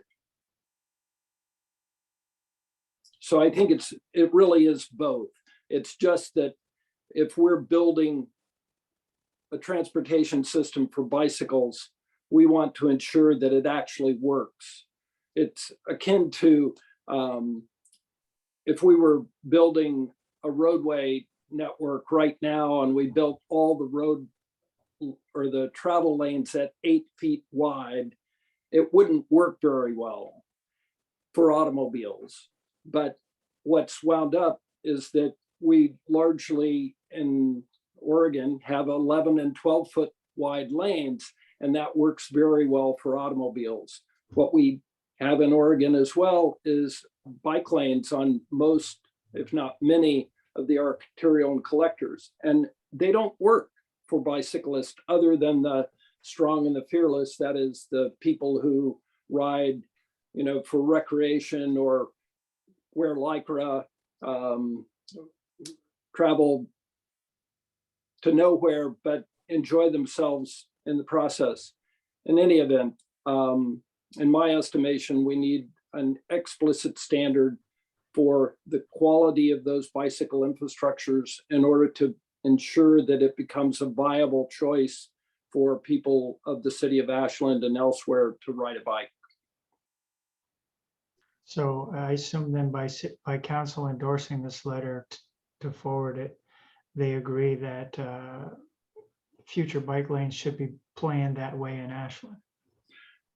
I hope that's what they come to the conclusion of. I think it's helpful, truthfully, for them to consider this issue in isolation, so to speak, from their decision-making about what happens next with our local roadways. Because as we all know, it's easier to think about things in kind of a conceptual framework rather than what are we going to do on North and Main Street. And so again, this is one way that we can help the council to understand the issues. And when the TSP does come forward, independent of what the state language has in it, we can ensure as a community that we're building facilities that actually will work to promote the use of active transportation. Okay, yeah, I mean, I'm for better bike lanes. I just wanted to get, okay, I understand what you're trying to do. Yep. And you've mentioned you're gonna go to the TSP with it and talk with them and et cetera. Well, actually, I've shared with Rick and Stu, I've initiated contact with the Equity and Racial Justice Commission, the Transportation Commission, the Conservation and Climate Outreach Commission, and the Housing Commission in an effort to ask them to review this background information and letter, and ask too if they will put it on their December calendar so that they can, if they choose, recommend approval of this letter for the council, as I hope the CPC will do tonight. Okay, thank you, Gary. Okay, so yeah, go ahead, Bob. So along those lines, I guess I'm just looking for the timing question. So that sounds like there is time for them to consider it, those other commissions, relevant commissions, to consider it at their meeting and still go to the city council in order to have a discussion at the city council and then decide whether to send it on. Because the deadline on getting this in, or last time you said sooner is better than later. We're now later than sooner, but I guess we're not too late. What is the deadline? The Land Conservation and Development Commission will meet on February 4th. I've been told that the materials for their packet needs to arrive by January 18th. And the council, if it winds up on their agenda, has at least one meeting earlier in January in order to make that deadline. And as you were suggesting, Bob, the other commissions can meet in December and consider this. At least, again, assuming that they all meet in December, I don't have any idea what their meeting schedule actually is. And you'd be available to walk them through it, you've or somebody from this commission, presumably you, because you're the one that's most qualified. I anticipate that I would all be around in all of December, so I think I can attend them. But if I can't, I hope that I can draw upon another member of the commission to represent us before another city commission, if in fact I can't attend. Thanks, Gary. Okay, so do you want to make a formal motion? Or are you just looking for a consensus decision, or what do you want, Gary? You know, I think if you can make a motion, it's always cleaner to approve to recommend the council endorse the letter and forward it to the representatives as specified to the Land Conservation and Development Commission and the Oregon Department or the Oregon Transportation Commission. So, yes. Well, in the spirit of you're most qualified, would you like to make such a motion? Stu, was that adequate? Can I just say so moved? No, because I wasn't writing it down yet. Okay, so I move that the CPC request that the city council forward the attached letter to the regional representatives of the Oregon Transportation Commission and the Land Conservation and Development Commission at presumably their January meeting. You know, time we can do separately, I think. Okay, so it's been moved. Is there a second? Andrea, is that a second? Okay. Any further discussion? Yeah, I'd like to discuss this a little bit. I mean, I'm mindful of some of the sensitivities in other commissions because climate goes across a lot of different topics. And I think I appreciate that Gary's taken extra steps, you know, to really bring this before everybody. I guess I'd like to see that when this goes to council, that it goes with the other, you know, other commissions as well. So ideally, it could be presented in a packet with everybody's endorsements, not just the CPCs. I think it would be unfortunate if it went with us, unless, of course, we're the only ones that endorse it, and then, of course, it's a different matter.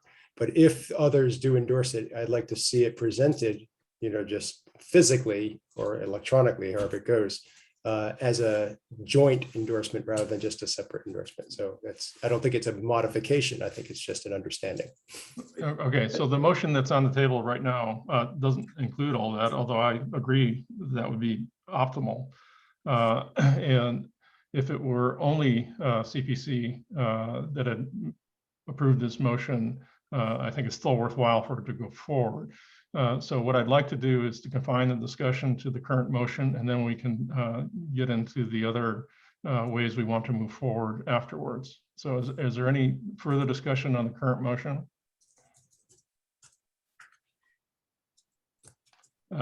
Seeing none, I'd like to take a vote. All in favor? It's unanimous. So I won't call for nays. In response to Bob's question, I am confident that I will know which commission schedules it in December, and I will ensure that I follow up and learn what their action was if I'm not present at the meeting. And I trust that Stu and I will collaborate on the final transmission to the council of this agenda item. So I feel very confident that we can reflect your concerns, Bob, about cross-commission work very well in the transmission of the matter to the council when it is forwarded from Stu, basically. So how many commissions are we looking for then? Well, including us 5. Do we need 5? We don't need any, but I think it's prudent for us to initiate those kinds of discussions because it is I'm not saying we don't need them. I'm saying you vetted it and you feel you need the 5. Okay. I think it's prudent for us to do what outreach we can across commissions because we can't necessarily move these things forward alone. It really reflects. No, I agree with that, Gary. I was trying to understand how many we need to get feedback from. Yep. Okay, yeah. Well, Nice. Thanks, Gary. in the satisfied. spirit of that, I have ongoing meetings addressing commission collaboration. And so I want you please to keep me heavily in this loop. We are going to have a meeting in early December amongst a number of commission chairs. And so I'd like to be able to bring this topic forward at that time. That'd be great. And I particularly appreciate you bringing, thinking of the new social equity commission. I think that's a really important dimension of this that we should be giving attention to. And so helping, they're just starting with their work program, and but bringing this to them is also a good idea. And I'm wondering if on the home energy scores, we should be thinking about something similar with the Social Equity Commission and with the Housing and Human Services Commission. So I follow your lead, Gary. Yeah, and I need to acknowledge that it was ostensibly Stu who suggested that we do the outreach, acknowledging that the time was tight, but given the flexibility or the time frame, there is enough time to do it. So let's proceed as we had optimized it. Right. Good job. Okay. Anything else you want to say on this topic, Gary, or should we move on? No, let's get it. Okay, thank you. Let's see, we have a half hour. And just presumably the agenda was put in some sort of order that made sense. If we go back to the old business, I think path off fossil gas outline. Ray, you wanted a few minutes to speak to that? Yeah, I don't need 15 minutes. I added a couple things over what we had last meeting. Down at the bottom in terms of options for Ashland, added stakeholder engagement and community feedback, and as well as start with eliminating municipal fossil gas use infrastructure, which we have another item that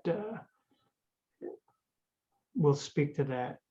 So anyway, just a couple additional items there needed for Ashland. The other thing, back up on the second bullet, I added, it had to do with any state efforts that we can use for this. And we've been following the PUC action with the fossil gas utilities.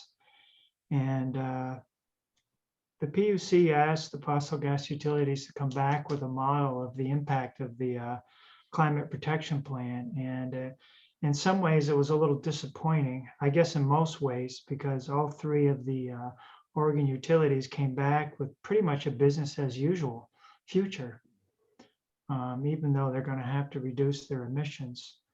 And in other words, continuing to grow customers, continuing growing infrastructure, basically moving to replacement with RNG or hydrogen. And so the PUC said, well, you guys, I don't think you really are looking at the impacts of reducing emissions. So you need to go back and model this future again. And they're supposed to have handed in the second round of that model yesterday. So we'll look forward to see if they actually made any changes. Again, as you mentioned, Rick, this is a long-term item, but obviously anything that can happen at the federal or state level will help, this whole issue of reducing emissions from fossil gas. And I also just wanted to mention that Salem, I think, is starting an effort as well. Bob, I think you raised your hand. I did. Thanks, Rick. Yeah, Ray, you got your bullet there about electrical grid capacity, and we've talked about this in the past. And I'm so anxious for the electric Oh, study. the 10-year study. The 10-year Yes. study. It was after budget season. Budget season is over. I know. I think it's a bit on the it's on the critical path, right? You got it right up to the top of your agenda.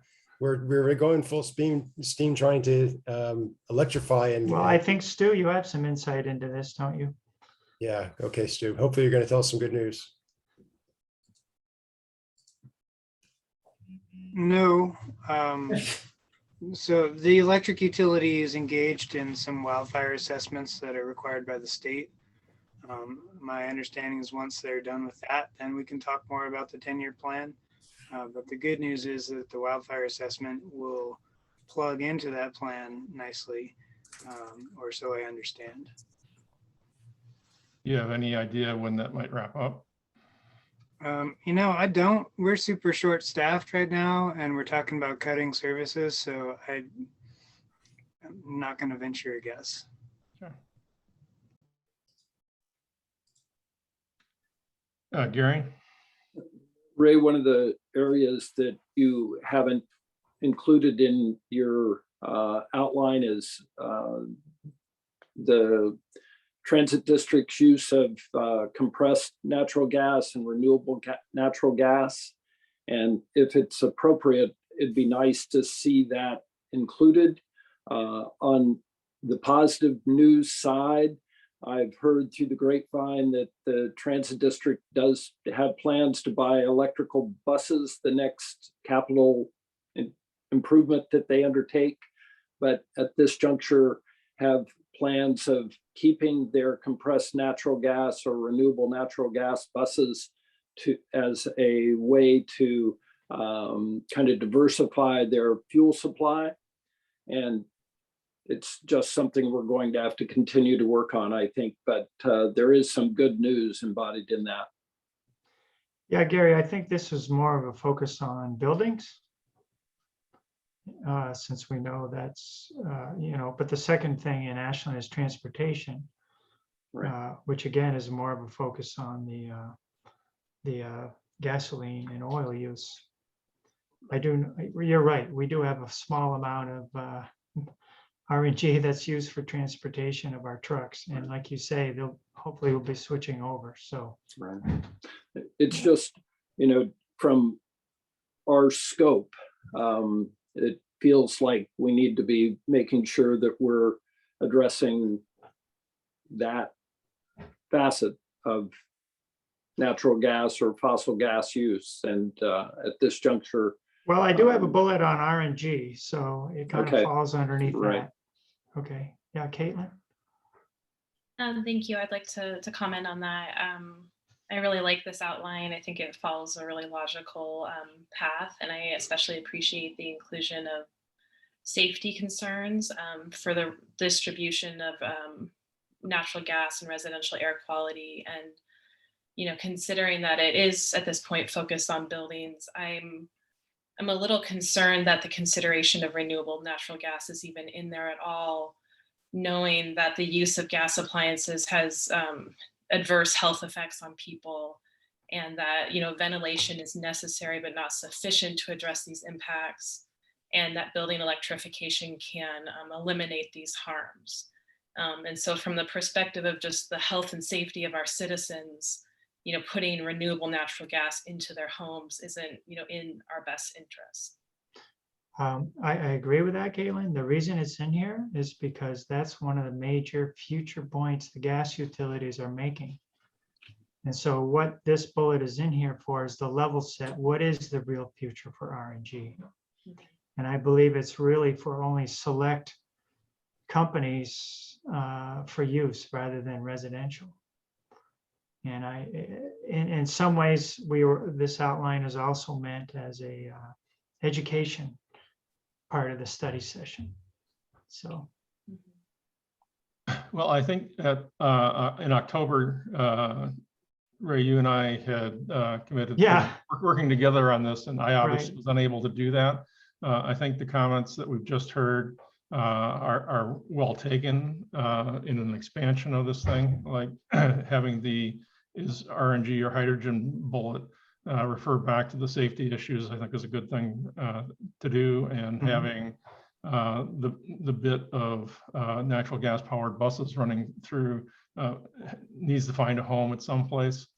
Yeah, I noted.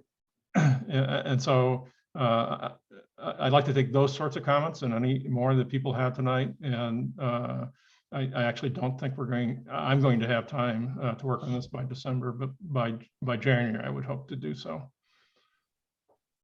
Okay, yes. Caitlin? Just another question I had is where fossil gas powered yard and lawn equipment purposely left out? Those, I don't know that any of them are fossil gas powered. They're generally all gasoline powered. And so it doesn't quite fit into this particular outline. There is a separate effort working on separate that. effort. Okay, it's separate. Got it. Yeah. In addition to the four major initiatives, there were a number of projects in CPC's 2021-2022 plan. And one of those projects is exactly what you were just talking about. And I think it's worth noting that the Parks Department has made some progress in replacing its gasoline-powered lawnmowers and other garden equipment with electric equipment. That should get much more play. And it was a piece of our strategy a year and a half ago where we thought that the Parks Department could be, could pilot it and could be, walking the talk and really showing the way forward. So I think we should congratulate or whatever we have to do, disseminate the information that the Parks Department is doing that, and they invite people to go and check out the big electric lawnmowers. Okay, do we have any more comments on the path off fossil gas topic? Okay, we still have about 20 minutes. I don't think we're going to get to picking a particular topic tonight. And so the other two remaining topics are both to be led by Gary. So I think it's up to, we'll leave it up to you. Which one do you want to bring forward? I doubt we'll get through both of them. Rick, do you mind if I just give a quick formal planning update? Oh, yeah, please. Let's do that first, actually. All right. For those of you who may not have seen this, like Caitlin and Andrea, this is kind of a tracking sheet that we have for the master plans in Ashland. And also on that document, if you click on the left, those are active links. So it'll bring you to that plan if you want to get familiar with it. So just a couple things to mention here. Tanya already mentioned the decision that the council made on the sewer master plan and not merging with Medford. I did notice on the look ahead that the water treatment plant status update was moved from this week to January 3rd. I didn't have time to get that update in before we submitted this document. And then there was a TSP update to council. And you can view the, I don't know, Gary, did you watch any of that? Yeah. So council was, whatever. It's brutal. Yeah. And I think we're still looking for some ODOT funding for that. And that's about it. So those are the only changes that I saw for this month.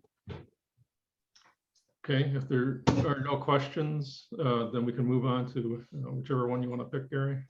So both the city's prohibition on utilizing natural gas for space heating and water heating in its future buildings, as well as in major remodels, as well as the carbon note, are uniquely city policies. There's no other constituency, at least not that I can identify, that would necessarily be concerned with the adoption of either of these policies. And it's for that reason that I think they have tremendous merit.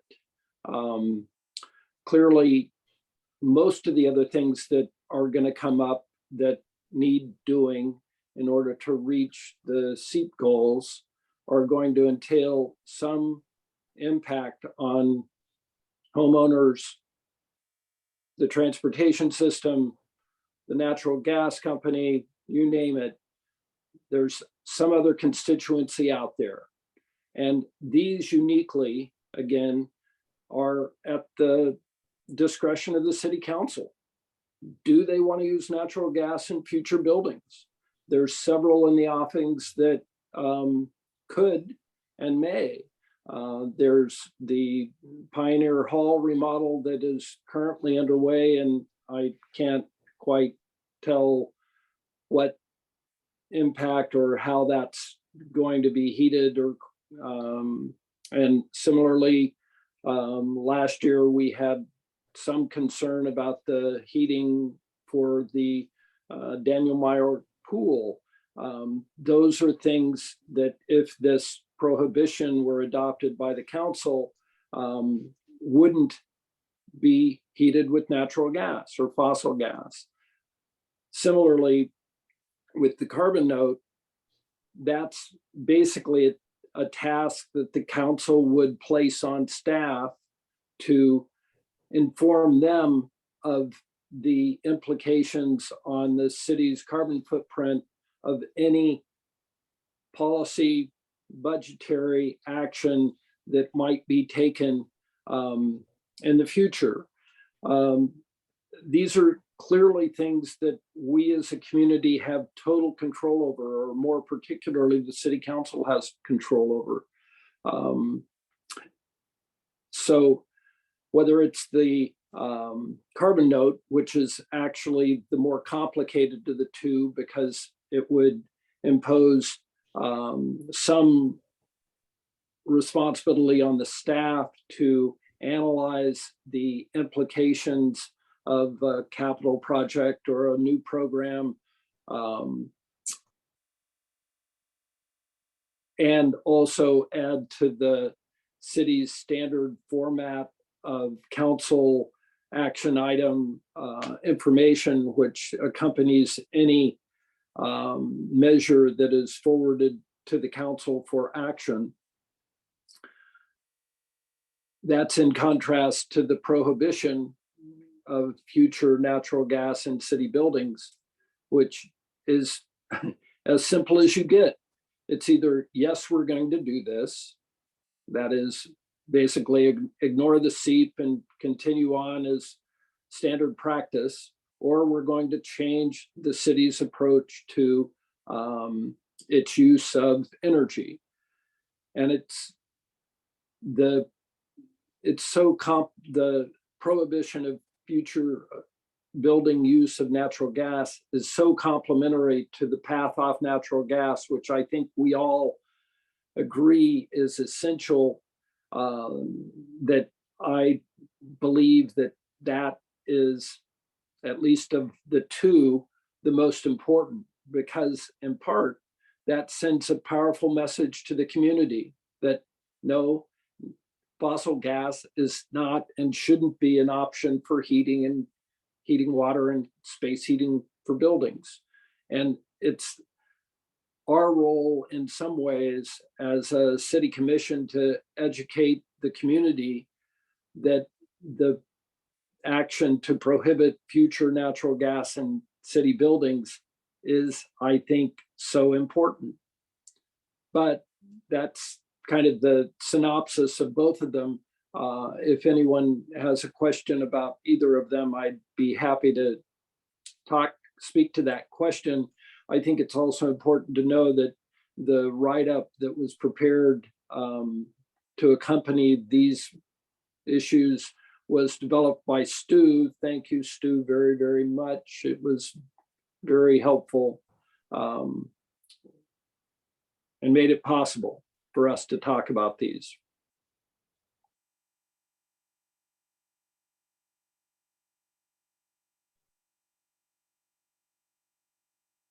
Okay, so you, I think you were largely speaking to study session topic selection as opposed to the details of either of the proposal.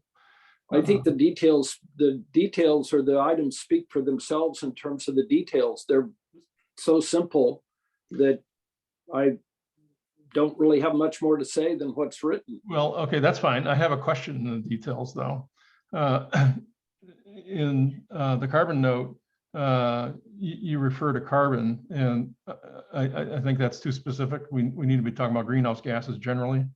And that leads me to think that a pass through this thing, thinking about the definitions of terms used a little more precisely would be a worthwhile exercise. Okay. And I'm afraid I've forgotten the details in the methane infrastructure procurement one enough that I can't pose this comment very well, but let me try.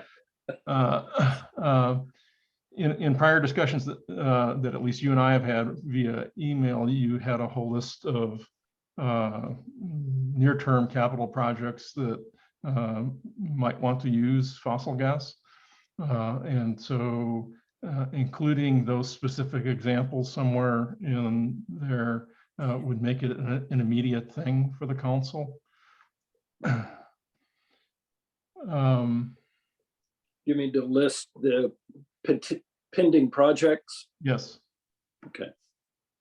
Yeah, I think the council might say, well, you know, what's the cost impact of doing this? Yes, and I think that's a good discussion to have. I think we need to counter any presumptions that electricity is inherently more expensive than natural gas. And we need to do that in the context of specific projects because it makes it very concrete about which way this goes. And in my experience, it'll eliminate a lot of posturing and positioning that's not based on facts. And so I'd like to see that expanded. Bob? Yeah, thanks, Rick. Gary, I have a question. I thought I understood the answer to, but I guess maybe I didn't understand the detail quite the same way about the eliminating city fossil methane infrastructure procurement, because I read that as any new building where you would need to heat it, so you have to procure heating equipment. You can't procure gas equipment, or any renovation over $10,000, that part of that renovation involves procurement of heating equipment. You couldn't procure that heating, that procurement couldn't be methane. But the example you used was the community center and Pioneer Hall, where you said that you don't know how they're being heated. unless they're actually procuring new equipment to heat that space, my understanding from the way this is written is that it wouldn't be covered. If they're, once they are wanting to either update that or change it in some way, then it would be prohibited. But if they're doing other kinds of renovations to city facilities that don't involve the HVAC system, for example, then they wouldn't have to pull out the existing gas HVAC system and put in a, there wouldn't be an early retirement of an existing gas equipment. So what's your intention here? I think that's a good policy question. My preference would be if the city is making an investment to, extend the useful life of the building, we should be also simultaneously changing the heating system. But again, that's my opinion. I think, if the commission has a different perspective on that, that there's, as you're suggesting, if the heating system or the water heating system isn't going to be touched as a part of the remodel, then it can stay. Again, that's all policy that we can either advance one way or the other. And well, I asked the question specifically about those buildings because the city's general practice is, and the proposal for a couple of years was to update those buildings to current standards, and they were closed because there wasn't the financing for it. And then Chris and others participated in a study to see whether they could do the minimum that would make the building safe for public use without actually bringing it up to doing all the kinds of things that one might do when one opens up a building, right. Again, so that it's a policy decision that the council has decided to take in that direction, and for whatever reasons. So I think it is important that we understand what we're recommending here, and that we understand, that we be clear about what we're recommending here. And I think that's a discussion that we should have. Like you, I always prefer to, once you're opening it up, you want to do everything if you can. It's a fiscal question, and that's what it came down to by the city. And I don't know if Chris, maybe I've distorted this a little bit or misrepresented it a little bit unintentionally. So maybe you could correct me if I've got it wrong. No, I think that was the intent, was to basically open up for operation again buildings that were deemed unsafe or closed to public use, and what would be the minimum investment on the city's part to do so. I agree with you, Gary. I think any time, and I think Bob said it very eloquently there, at any set time, the infrastructure is reached its lifespan or no longer performing adequately. I think that should essentially mandate that we require a compatible CPC upgrade. I don't think that should be, truthfully, our scope and review on those structures was really just focused on seismic integrity and code, being that the proposed shelter use was no longer relevant to that in terms of a winter shelter. What had really been holding back use was a residential occupancy that didn't even apply any longer. So, to me, those are resources that should be made available again to our community, regardless of heating and cooling infrastructure, if you will.